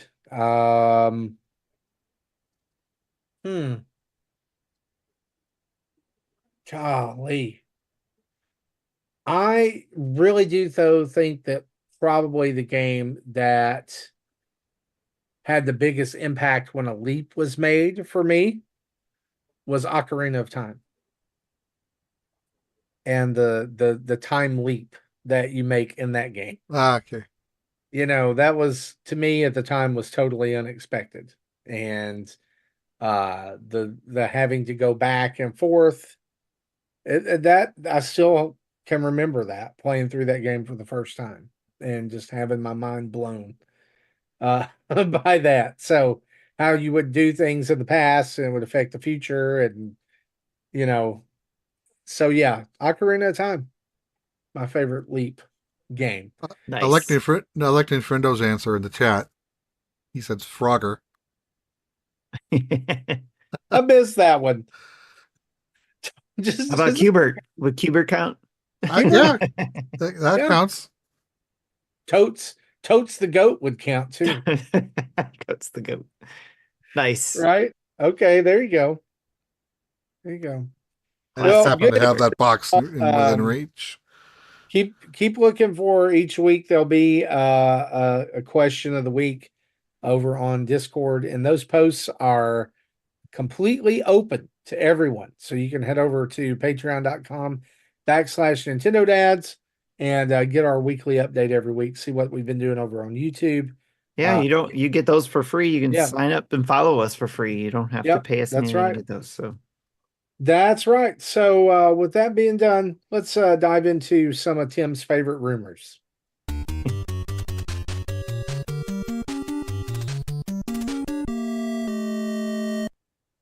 So more outlets are now confirming the rumor of a March 2025 release of the Nintendo Switch 2, including Japan's Nikkei, with a prominent leaker named MBKKSS.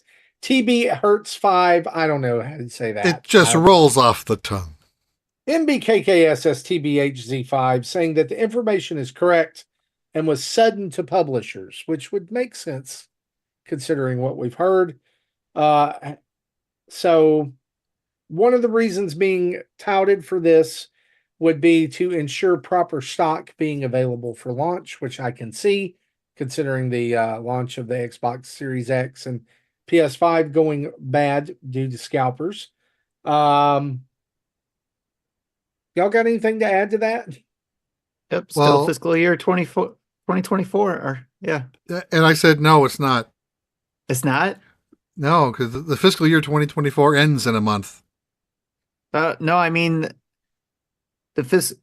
so maybe I didn't write it in there, but it's the fiscal year 2024 that ends in March 2025. So Now, I may not that have would said be it in there. fiscal year 2025. No, Yes. fiscal year 2024 ends in March 2025. No. I looked at the Nintendo's IR page and I linked it in the notes, and they said fiscal year 2023 ends March 2023. So we're almost done with fiscal year 2024. That doesn't make any sense. I didn't say it did. Just Why that's is it what a year is. ahead? That Why? Why? what? Just No, to wait a confuse minute. you. Okay, we'll move on from this because that's not. Anyway, so Tim yeah, says, Tim is bamboozled. He's done. I'm frustrated think now I- because for I just all this DDLC'd time, his brain. all this time, I thought we were always Nintendo's fiscal year always went 3 months into the next year. It was like from April 1st, 2024 till March 31st, 2025. That's their fiscal year 2024. Yeah, no, that's not how. 'Cause That's it- not how it works. Apparently, That's still not me. That does not compute. My brain is broken. I must leave. Bye. anyway, so my comment about the stock issue is I want Nintendo to do what PlayStation did and to sell their own stock. You have to have an NSO account. It doesn't have to be a paid one. Just you have to have an account. You're limited to 1, maybe 2 devices per account. Let people pre-order it, put it on a wait list. Say, I will get one. I may not get one on day 1, but if I can get one on day 50, great. Playdate did that. That worked wonderfully. Steam Deck did that. That worked great. So that's the type of thing I hope they do with this console release cycle. Doesn't matter when it is. I just want to see improvements done in the process. I will agree with that. It's not going to happen, but it will. I agree. Oh, with I know it's not, but that's, it's because Nintendo doesn't do what's logical. Oh, logic. We don't need that. We Nope. don't need no stinking logic. Well, guys, this week we're going to skip over our events and timeout section, and we're going to dive straight into what we've been playing. So let's do that.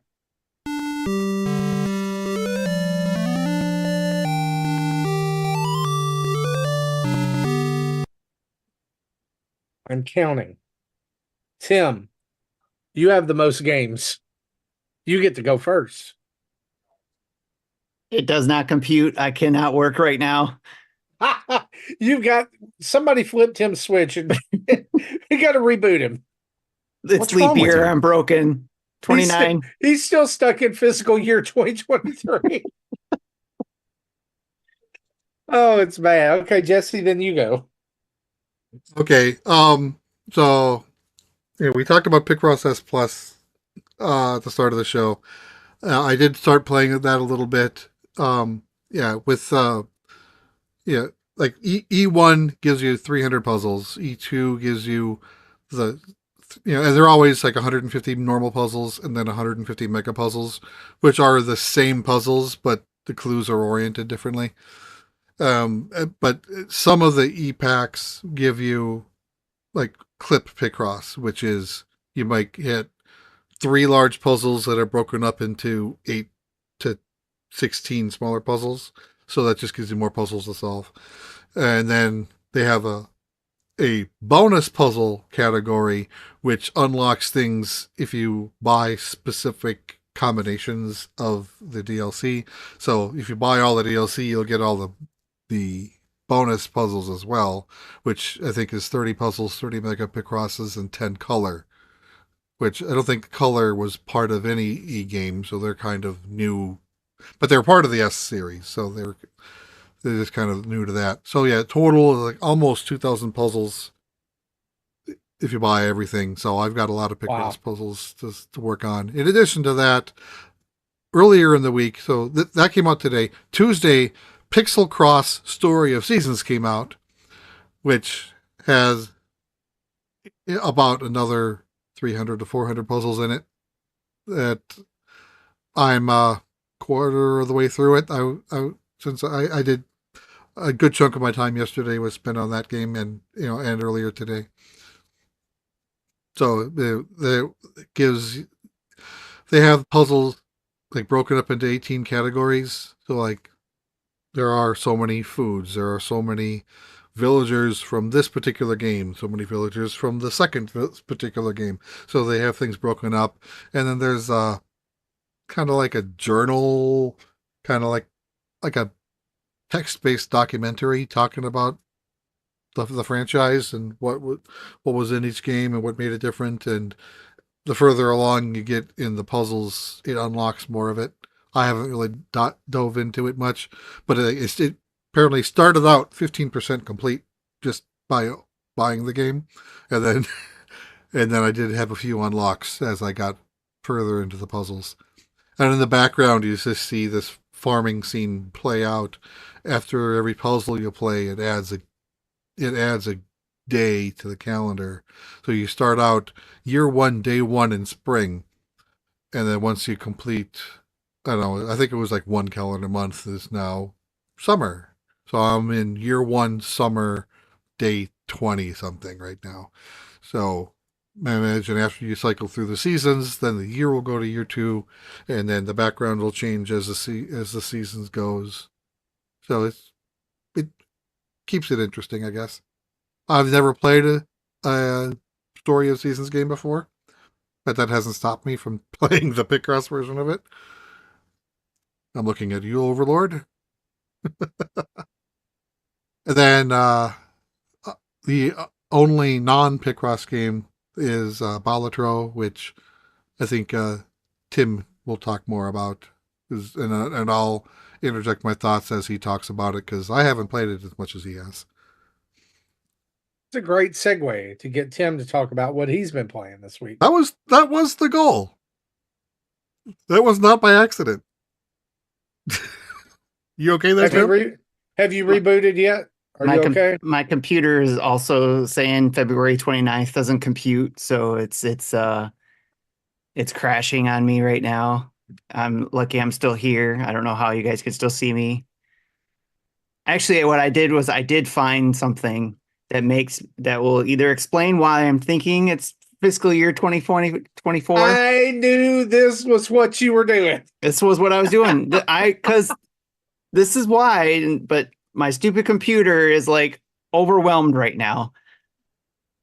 Because I took a screenshot of it, and of course, everything's moving slow and waiting for that software to finish taking a screenshot.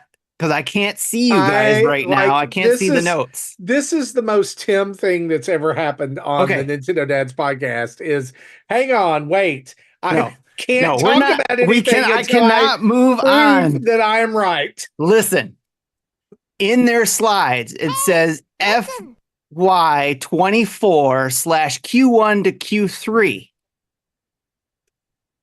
Fiscal year 24. Quarter 1 through quarter 3 on their last report. When quarter 4 December comes of 2023. Yeah.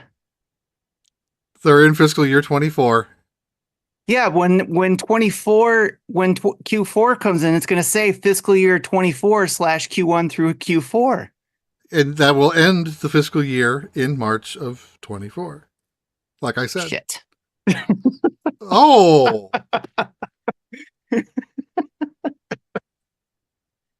We've never timestamped Tim before. This is the first time I think I've ever had to timestamp Tim. It's wow. But you know what? 100% worth it. Oh, I'm just glad. Oh my gosh! This time, like I've done nothing. I can just sit here and enjoy this. I don't care what year it is. You know what I will say? Let me make this one comment. Wouldn't it be better if the fiscal year ran from January to December, the year that it was? Why did we do this? Well, because it's a toy company and holiday season is their peak season, so they don't want to worry about taxes as the peak season's ending. And that's normal for that type of company. I don't know what's better, that Tim has unraveled completely or that Mecha Dragon has called you daddy in the chat. He says, "Daddy, chill." God, we need to move on. You need to talk about your game. You want me to talk about my game while you recover? Sure, go ahead. I've been playing Spider-Man 2. It's pretty good. You get to play as Peter Parker and Miles Morales and another character that I won't say because is it spoiler time? Have we reached spoilers? But the game's almost 6 months old. I'd say that's fair. It totally blew my mind that you get a moment in this game to play as Venom. I flipped out. That's been the coolest thing that's happened so far. I wouldn't say that was a spoiler. That was almost when they announced the game, they showed Venom footage. Symbiote footage. Yeah. So but here's the thing. Are you saying you play as non-Peter Parker Venom? Yes. Okay, I didn't know that. You play as Venom. And it's freaking amazing. It's one of the most chaotic and I think I know who Venom is, but I didn't say it because that might be spoilery. But yeah, cool. I'm not saying that. I will, but I didn't expect what comes after that, and I know enough about modern Venom lore that when these things, modern Venom lore is all messed up. Right now. Oh, I know. Like we get into the whole alien and the Venom planet and the god of the Venoms and all kinds. Null, they got the symbiote god. But like when the stuff showed up, I was like, holy crap. And Venom's children. They really went there in this game. Like I figured they would. I was blown away by that.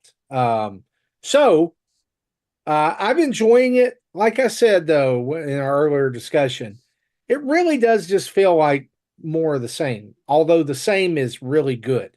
Like Ms. said that. It's like, that, all three are the same game, but they're really good. And that's true. Like I can lose myself in that New York City. But it also like, it's like, okay. Every fight is kind of the same. And Swing in, do the web thing, punch them up in the air, hit the button. And like Gadget, power. Oh, it's done. Yeah, in games like that, the Arkham series as well, I'm lousy at the combat. They give me all these toys to play with, and I never figure out how to use them. I just stick with the basic punch until they die. And by the end of the game, that takes a while if you don't. It does. That's tools. Right.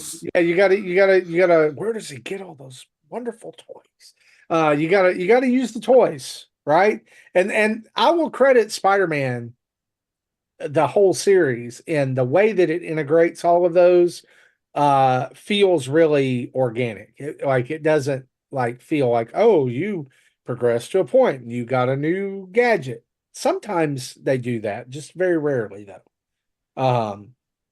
I've noticed it a lot more in this game than they have, especially with ultimate powers and stuff. But I play it again. It's just, I don't know if it's it's not as exciting with the third iteration as it was with the first one. And then the second. I mean, if they put the Wolverine game out today, I'd still play it because it's going to be, Insomniac does a great job. Well, that'll be something completely different. It's just so I'll say this, it's more Spider-Man, which is great, but it's also more Spider-Man. It's more of the same. So take that as you will. Tim, you want to play as the Scorpion next time, huh? A game where you played as Spider-Man's villains in this universe would be amazing. It would be amazing. It would be spectacular. Except for Sandman. He's garbage. Huh? No, he's sand. Yeah, he's not garbage. He's sand. If he was garbage, he'd be Garbage Man. That's Trubbish. Yes. All right, Tim. You have to talk about your games now. Okay. But before I do, I just had an epiphany. Uh-oh. If we're going into fiscal year 2025, won't die.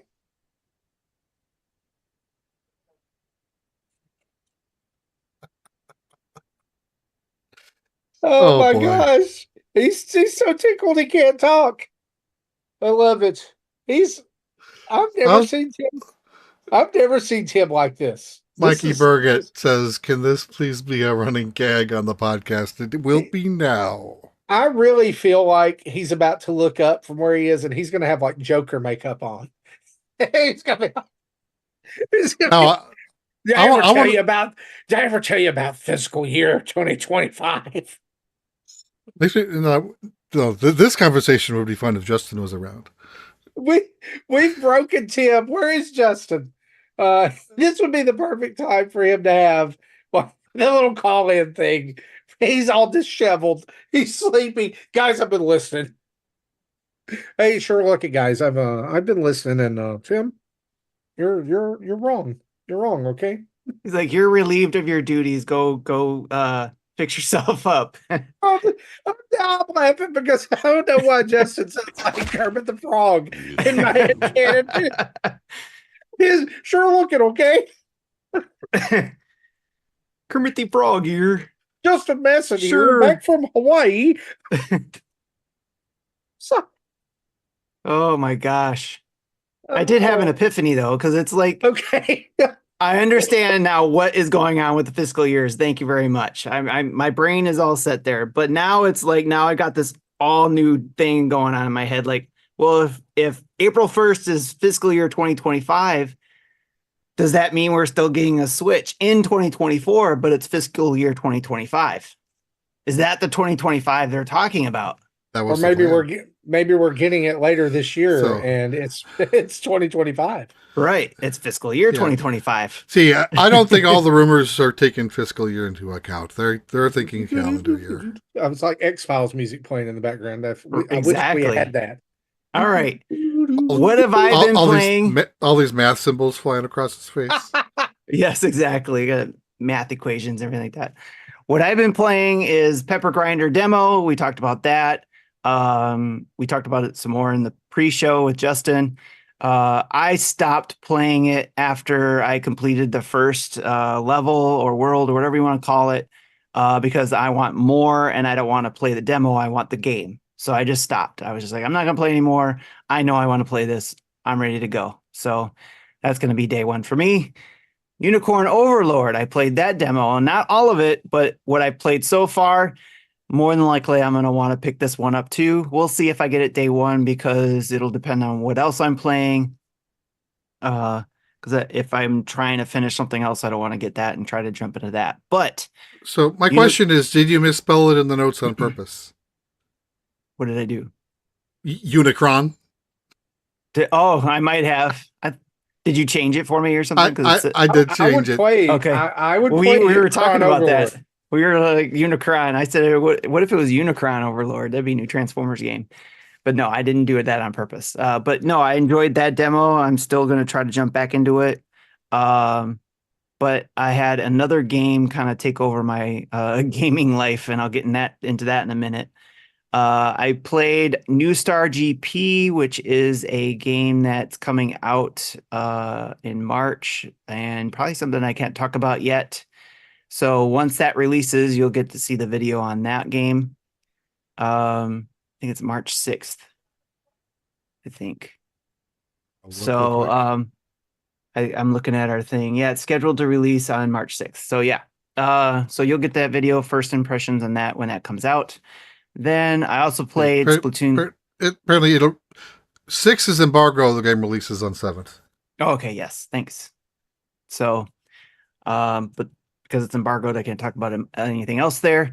Splatoon 3 side order DLC. I've been playing that as well up until the point until when I finally picked up Balatro, which is which I have a stream recording of because I did a stream of it out there in case anybody wants to see me playing that and trying to get make a run for the boss there. Card battle, if you will, a poker battle, but it's a roguelike poker game. A lot of people are saying it's got Slay the Spire feels. So if you like that game, you'll like this one. But one thing to keep in mind, like I told Marty, is like where Slay the Spire is dice, this is poker. So if you don't like poker, you probably won't like Balatro. So keep that in mind as well. But Balatro is you're using a 52 card deck to play poker with, but the mechanics are at least initially.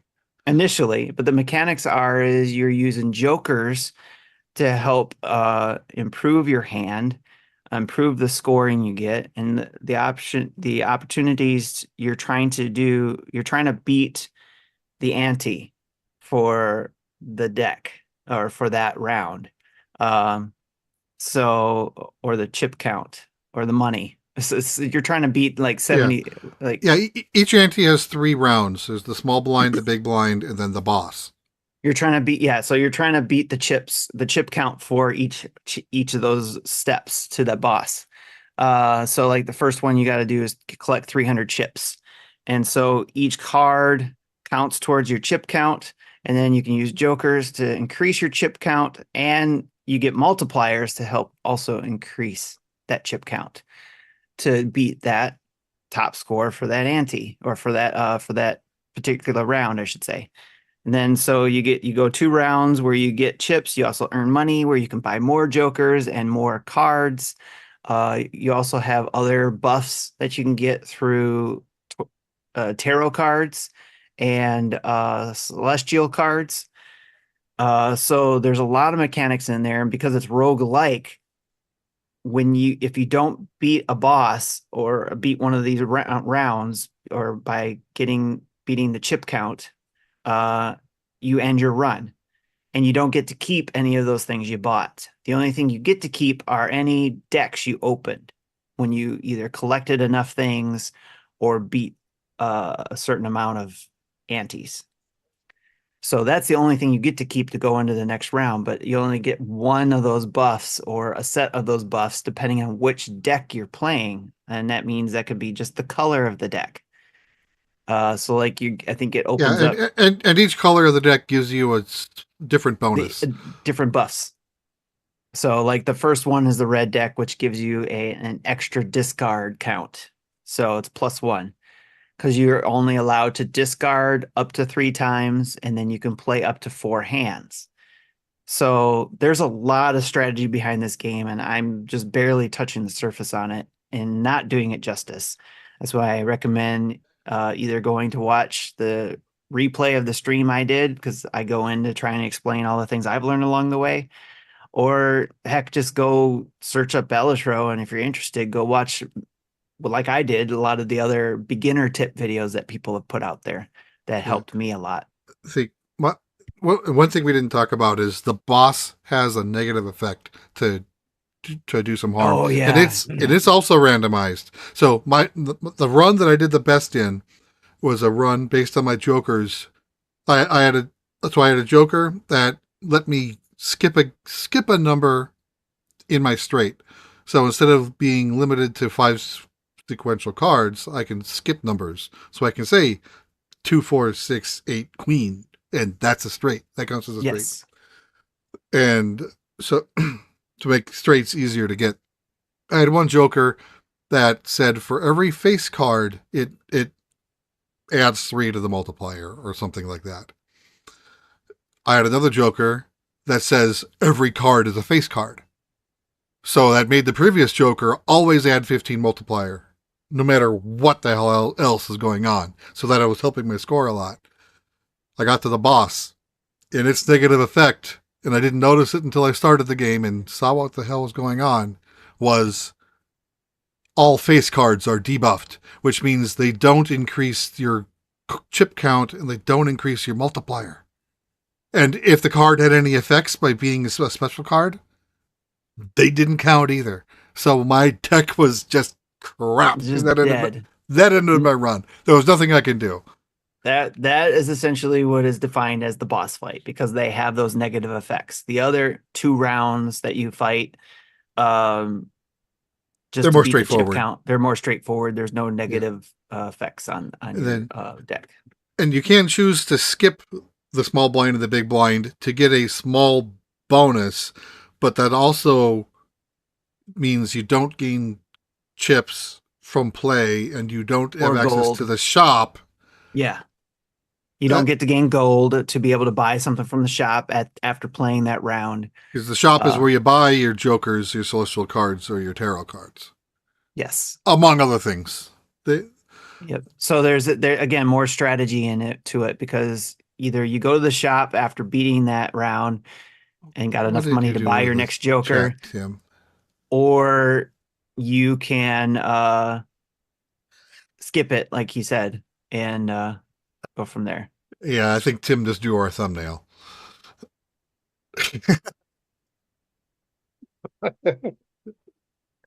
Or was that you, Marty? That's Marty. Marty did that while we were talking about Balatro. I think, no, it's okay. Marty made our thumbnail. I had to do something because you guys just did like 7 minutes of the show in a foreign language. Balatro is one that's got its hooks in me. I finally beat the 8th ante, which is the what do you want to call it, marker in the game to where you would be able to unlock another deck. Yeah, the game considers beating the 8th ante a win. Yes. So I won that run. I unlocked another deck. And then that means I still have the 4 or 5 or 6 original decks that I have to go and try to beat that 8 ante run to try to unlock more things. Yeah. However, there is a capability for you to go in and just play and have fun with it without unlocking things. You can actually unlock everything from the get-go and just play just to play. So, but I'm having fun with trying to get through and unlock things. And I know there's people in our Discord like Hambo and Johnny who's like played it in a couple hours or in a couple days and was like, oh yeah, I beat it. And I'm like sitting here all week like, oh, got it. Yeah, so. And I I saw the game coming. It had my interest in it, but I just didn't really have the time to play it yet. So I did put a little bit, maybe an hour or two into it. The furthest I got was Anti 4. But what pushed me into buying it was that John and Drew hinted it might be a mayhem. Yes. It sounds like they're going to make it a monthly mayhem thing. So if anybody out there who's listening and into Balatro like we are, be on the lookout. There might be a monthly mayhem behind it. So yeah, I think it's $15, so it's not that expensive. right. So, and then it's also on, I think there's a demo. So if anybody wants to try it out, there's a demo on Steam, not on Switch yet. They haven't put out a demo there yet, but you can go to Steam and download a demo there. All right. On deck, though, I do have a game that came out today as you're listening to this called A Void Hope. I'm going to be playing that at some point this weekend, and I'll do a let's play video of that to see how it goes. It's supposed to be a short run game, so either I'll play it to get a feel for how the game goes and then do a video of a new run of it, or depending on how short could be, 10 hours, I might still do a video of just doing a quick run through of what I played so far and that. So be on the lookout for that, but that's what's on deck, A Void Hope. So Awesome. Well, guys, that's what we've been playing this week. Let's turn on the community spotlight to round out the show.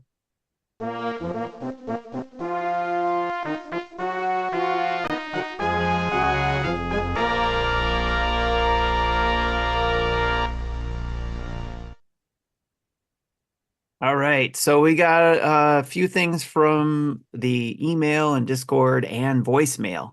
And just a reminder to everybody, up until March 31st, I think we said, if you submit March 31st. If you submit a voicemail, we'll keep track of that and put you in the drawing for the Impact of Iwata signed book to win by the end of March. So in April, we'll do the drawing, and then we'll contact you via email or announce it on the show so you can let us know where, how we can get a hold of you and send that book to if you're the winner. So if you haven't put in a voicemail yet, you can call 929-25-NDADS, 929-256-3237 to leave a voicemail, and we can put your name in the hat too for that book. All right. Speaking of voicemail, why don't we listen to one of those, Jesse? Well, we have two this week. Here's the first one. Hello, Nintendo Dads. This is Jamie from Australia. I hope you guys are having a good day today. I have a question regarding the new Switch. I want to know from you guys what you need to see from the new Switch, what you want to see from the new Switch, and what you don't want to see. I need to see backwards compatibility because I think it's very important to have that functionality considering how big this player base is for the original Switch. I want to see better customization on the interface. Currently, we only have two themes, black and white, and the groups are not really a substitute for folders as we had on the 3DS. And what I do not want to see is Joy-Con drift. I hope to see that they improve their controllers and make sure that they're better lasting, because the Joy-Con drift for the original Switch was a disaster. Thank you guys and have a good day. Man, that's a great question, right? What do we want to see? What do we don't want to see? So let's around the horn here. What do we want to see? What do you need to see with Switch 2? I actually saw this as a rumor that I think from Samsung that they're developing a higher speed micro SD card that would be in use with a customer's device is pretty much the quote. So I will hope that customer is Nintendo and be compatible with the Switch Successor. But that would just being able to use that versus the normal SD card would make load times about 10 times faster. Mm-hmm. Okay. To simplify it, I would just say kind of going along the same lines of what we saw from 3DS to new 3DS. I know it's an iteration on itself and not a whole new console, I guess, if you will, in some cases. But I would want to just see, make this an awesome console. Make it compete with what we're seeing on the market from PCs and stuff like that. But make it obviously affordable for people who want it, but also give people choice, different, sizes. And I realize this is probably asking a lot, and I know this is not something Nintendo would do, but that's what I would want to see is like give choice to the customers. Give us more power, give us more what we want, but give us choice of whether we want it, Joy-Con still or not, make it one big system, one solid system or not, or make it smaller, make a smaller compact system or not, but let customers have the choice, but still be able to play more powerful games. Third party people not having an issue, putting their games on the Switch. And I mean, I'm sure we all understand that it's not going to be PS5 Series X levels because that would just kill the battery. But maybe people don't care about the battery. But again, give people choice, so allow us to be able to maybe adjust some things. But again, Nintendo's way, of course, to make it simple so people can use it, right? So I gotta agree with Jamie. Backwards compatibility is absolutely a have-to feature, considering the size of some people's backlogs and the Switch library that's already out, right? Which is absolutely massive. And the Blanc's shelf. Yeah, I think that's like it's suicide if they don't do that. However, I would add to that kind of to go along with Tim's idea, the idea of two different SKUs and it not being different colors, but it being different iterations of the system.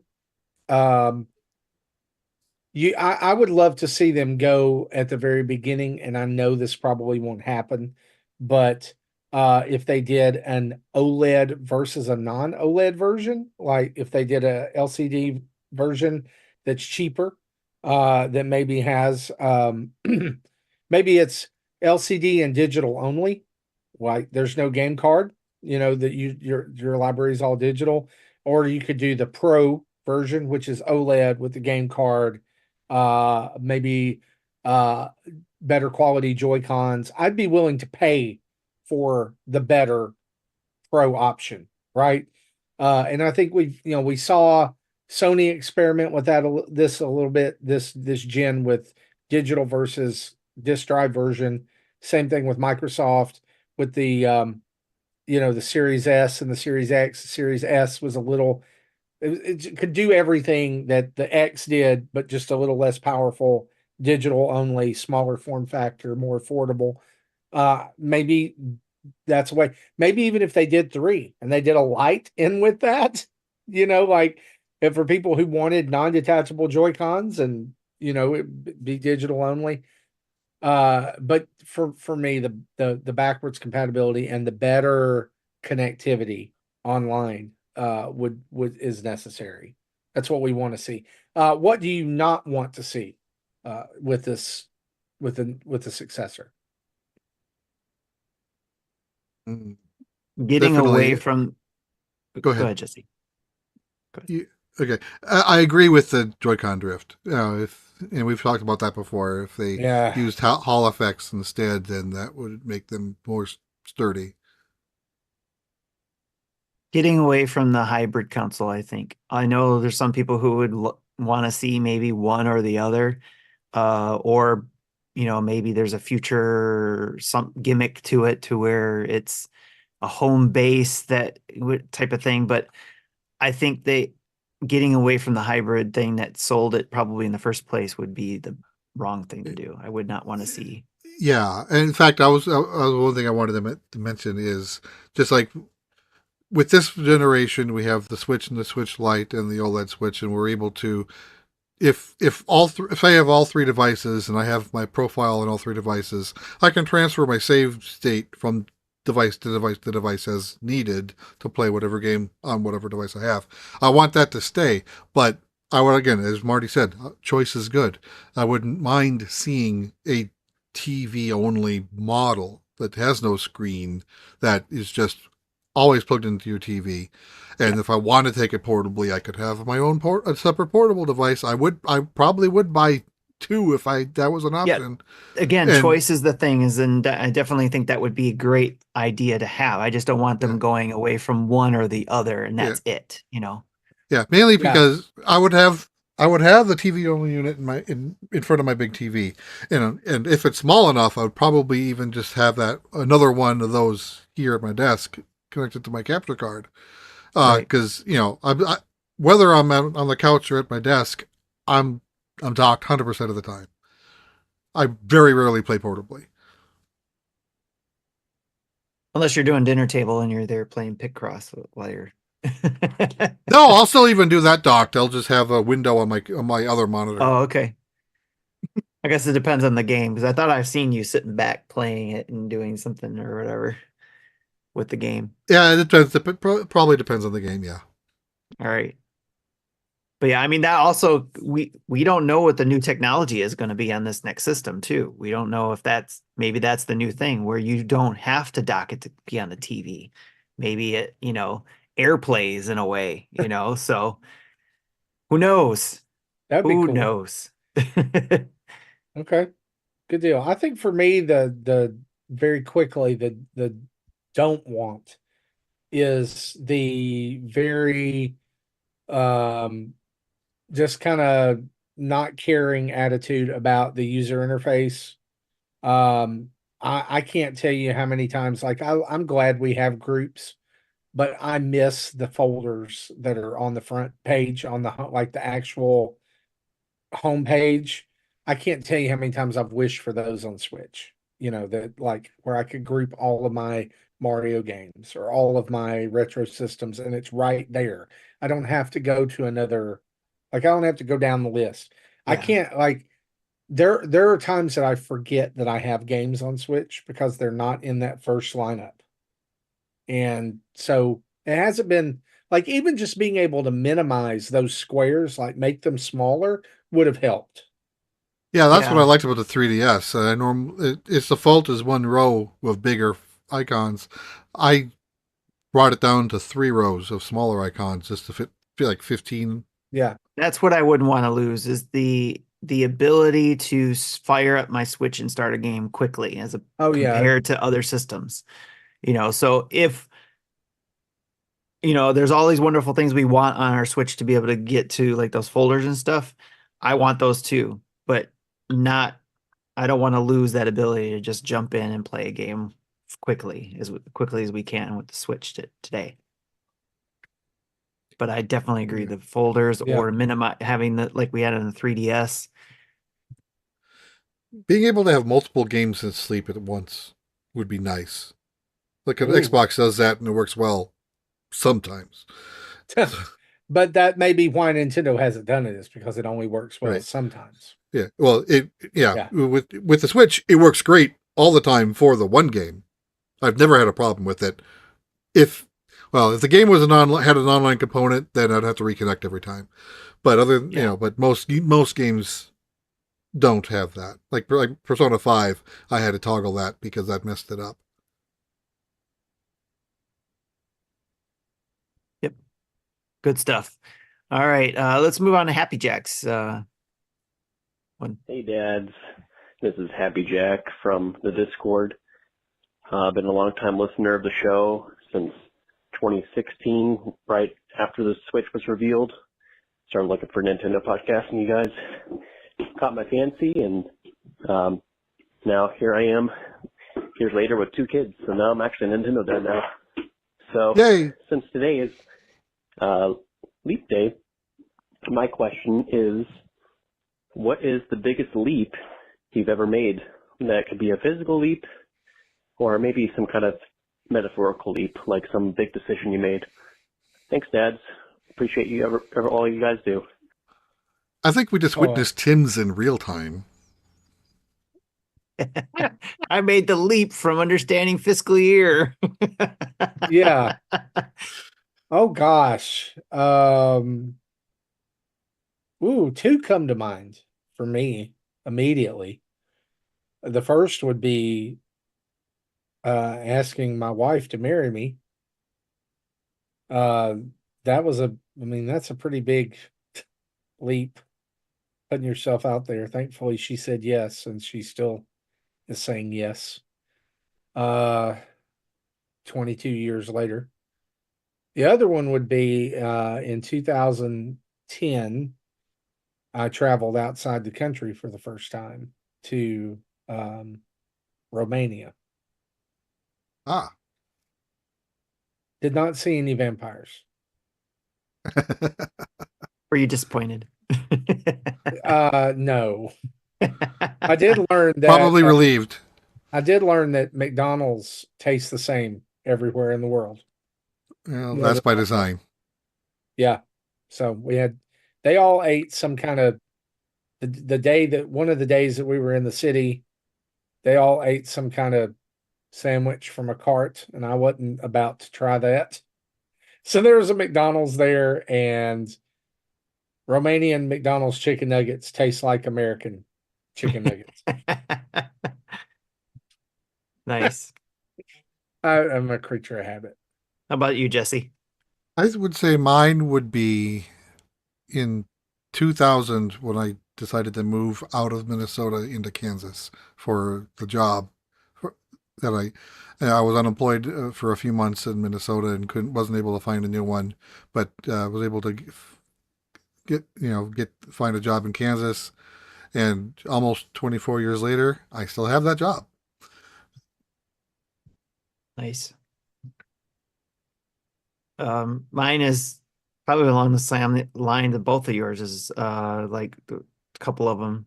So one was taking the leap into a second marriage because my first one didn't work out. So obviously that would have been my second answer. Yeah. So it was like because when you go through that, you always, you have some self-doubt about yourself and whether or not you want to go through that again. And, was it you or whatever? So that's why that's a major leap. And then the other one was changing jobs as well. So because I felt like I was going to work at Ford for, I wanted to be at Ford for as long as I possibly could.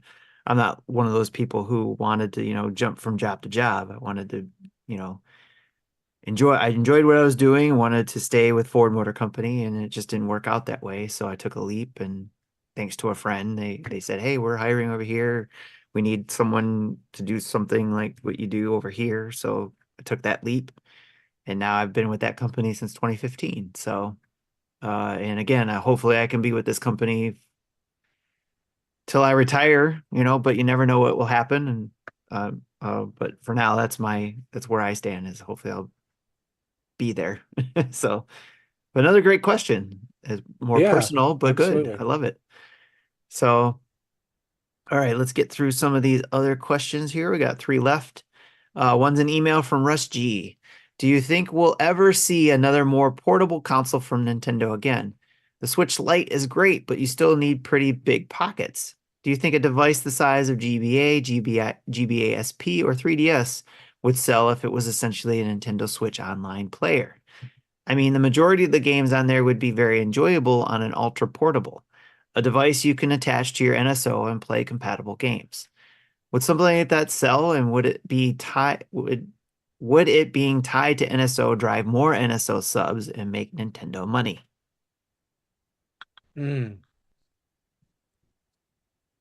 While I don't put my Switch in my pocket often, I have no problem with putting it in my pockets. If I, detach Joy-Con, front pocket, and then what's left can fit in one of my back pockets. Yeah. And that works just fine. It's like a little mini, like iPad tablet, if you will. If my cargo short. I used to have an iPad mini, and I would fit in my pants as well. It's just fine. They have those flip covers you can put on the Switch too. So if you're worried about covering the case, covering the screen, I have like the Zelda one that flips over and covers it. So I could do the same thing that Jesse just described. Yeah. Yeah. But I don't know if an NSO only device would sell. I was about to say that, I think that to true Nintendo fan, big hardcore Nintendo fans, the idea of an NSO only device or a retro device like that really hits home. But I would hate to see Nintendo split their dev teams again to focus on two consoles. I think that by the time that Wii U was ending and 3DS was still around for the start of the Switch, that I think that that was hurting them. And so them being combined is a lot better and moving forward. I mean, Nintendo will always be the king of the handhelds, but I think they're still able to do that with Switch in a way that's very effective. So probably won't see, like, maybe they might do like a Game Boy Color commemorative handheld, and we've gotten like the little Game and Watch things, but that's probably like the extent of what we'll get in the future. I was really surprised we didn't get one for Kirby. I thought that was a shoe-in, that we'd get a little, Yeah. like Kirby's Dream Land 1 and 2 and Adventure on it. But I guess it harkens back more toward the fact that Mario and Zelda had Game and Watches back in the day and Kirby didn't. So Yeah, for a hot minute we had the rumors about a Switch Mini. Even there was before the light came out, but then even again, as people were talking about Successor, there was a rumor for a hot minute that there would be a mini Switch or something like that. That would be that second SKU like we were talking about. So, and it was a more square screen, and the Joy-Cons could still fit on it, but it would be smaller. So it's interesting though. I like the take of the NSO thing, like could Nintendo sell something like that where it was maybe not necessarily the Switch, but like Marty, you were saying, have a Game Boy commemorative shaped device that connects to NSO to play just, Game Boy Classic games or Game Boy games and Game Boy Advance games. It could be shaped like that, but still have the necessary buttons to play all the Game Boy I think you're more family likely games. to see that than like a Game Boy attachment Right. controller for the Switch. So, I mean, could they do something like that? Nintendo could do anything, essentially. We can never they guess what willing they're to do doing. that? Are they willing to do it? Who knows? Because, I mean, there was a long time we were thinking that they were going to do a Game Boy Classic, and maybe they would have if the Switch didn't sell as well. Maybe they still would have done that, and maybe they have that in their back pocket. And maybe that's what's going to come out this holiday season, because next year is when the Switch comes out. Switch 2 They comes do out. it as a So, stopgap. I mean, the NES and SNES remake or right? classics were stopgaps Yes. there. So who So knows? who knows? We see it. Yeah. Good questions. Good questions. So, Mecha says, are you planning on selling your current Switch to help pay off the next Switch, or will you keep your current Switch still even after the new Switch comes out? Do you sell your consoles, or do you still keep them even after the newer one comes out? He only I asked always- you two though, so I can't answer. He tagged us to make sure it was coming in. Since we're the ones who adds to the notes, but yeah, I never sell my stuff. I keep everything as long as I can. I used to have a PS3, but my one daughter is borrowing it. I think my PS4 is the other daughter has it. So while I may not be able to hold on to it, I still, but I still don't sell it off. Yep. PS3 is the same here with my oldest. She took that one. PS4 is on another TV because we still had the PSVR hooked to it, and Sammy loves playing on that one, so that one didn't get sold. And then I got the PS5.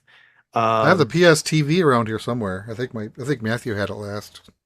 I did have to sell my PS Vita when the Switch came out to put towards the Switch, so I did do that. But I figured, I think I had to make sure there were certain games that were coming over to the Switch before I sold it, and I don't remember which games those were, but there were certain ones that were like, yeah, they're coming over, or they were rumored to come over, and they did eventually come over. So, but I got it back, thankfully, because of the member of the community. I was able to get a PS Vita back. But as far as the Switch goes itself, if it's backwards compatible, I probably will sell it or do a hand-me-down to somebody in the family who doesn't have a Switch or something like that.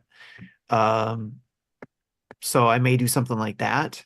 But if it's not backwards compatible, yeah, I'm keeping the Switch. Yeah, that's what I did when I got my OLED. Is I gave my launch unit to my oldest daughter. Yep. Yeah, I mean, Tim, you answered for me. That's exactly what I was going to say. Backwards compatibility is what matters. If I can play every game that the Switch has, then I'm gonna just upgrade and I'll sell the old one or trade it in or whatever. Exactly. If not, then I'm gonna keep it. Yep. All right. So what's your favorite leap year tradition? Do you have a tradition for leap year? No. My joke answer is watch the Summer Olympics and vote in November.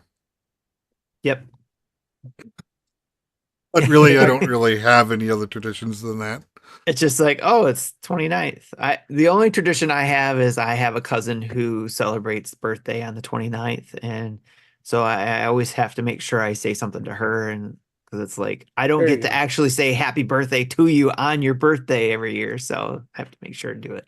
Gotta say happy birthday to Mikey every year. Yes. That's what I do.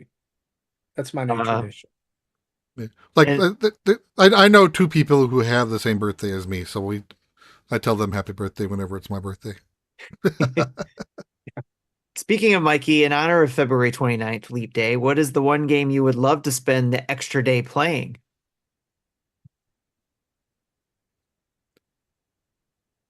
My Mega Man answer 2. would be I would want I would want to play in a deep stack poker tournament and be able to play all day and not get knocked out in an hour. There you go. I think Leap Day should be a holiday. Anyway. Yeah, we don't want to work an extra day. We want an extra day off. We'll celebrate an extra day. So it would be just a day of food and board games. There you go. So, Play little off something you topic. normally wouldn't play. Yeah, so little off topic, but still related to Leap Day. I put in the Discord a video that came out, I think, pretty much at midnight last night from a YouTuber that does Commodore 64 programming videos. That he kind of did a high-level history of leap years and why we have them, and then he wrote a program in BASIC and in assembly on the Commodore 64 to generate a list of years that would be leap years. I thought it was kind of fun. Most people would probably find it boring, but it's out there if you're interested in it. I mean, technically, you got an extra day to play Final Fantasy VII Rebirth this year. But not Theatrhythm. Yeah, no, they took that away. So you can have Rebirth for an extra Right. day. You can only have one Final Fantasy an extra day. And so, they had to get the rhythm game out of there. Well, hey guys, great questions, great interactions. Before you close, should I continue my list of backlog like we did last week? Continue Yeah, that I while mean, you're you going? got pick it back up from where I you gotta were. pick it back up right where I left off. So I think we should continue this until you read it through. okay. All right. All All right. So here we go. 3, 2, 1. As we close out the show, we want to say a huge thanks to our Patreon producers. That's Dave Ertberger, Jacqueline Amira, RJ Kern, and our other 90+ patrons who keep the lights on over here at Nintendo Dads HQ. Thank you guys for being a patron of the show or a friend of the show.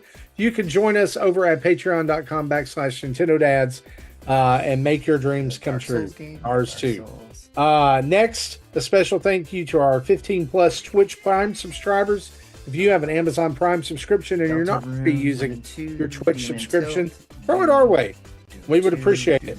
Over 1,400 other people follow us on Twitch, as well as nearly 7,400 YouTube subscribers. Thank you for you guys being subscribers over there.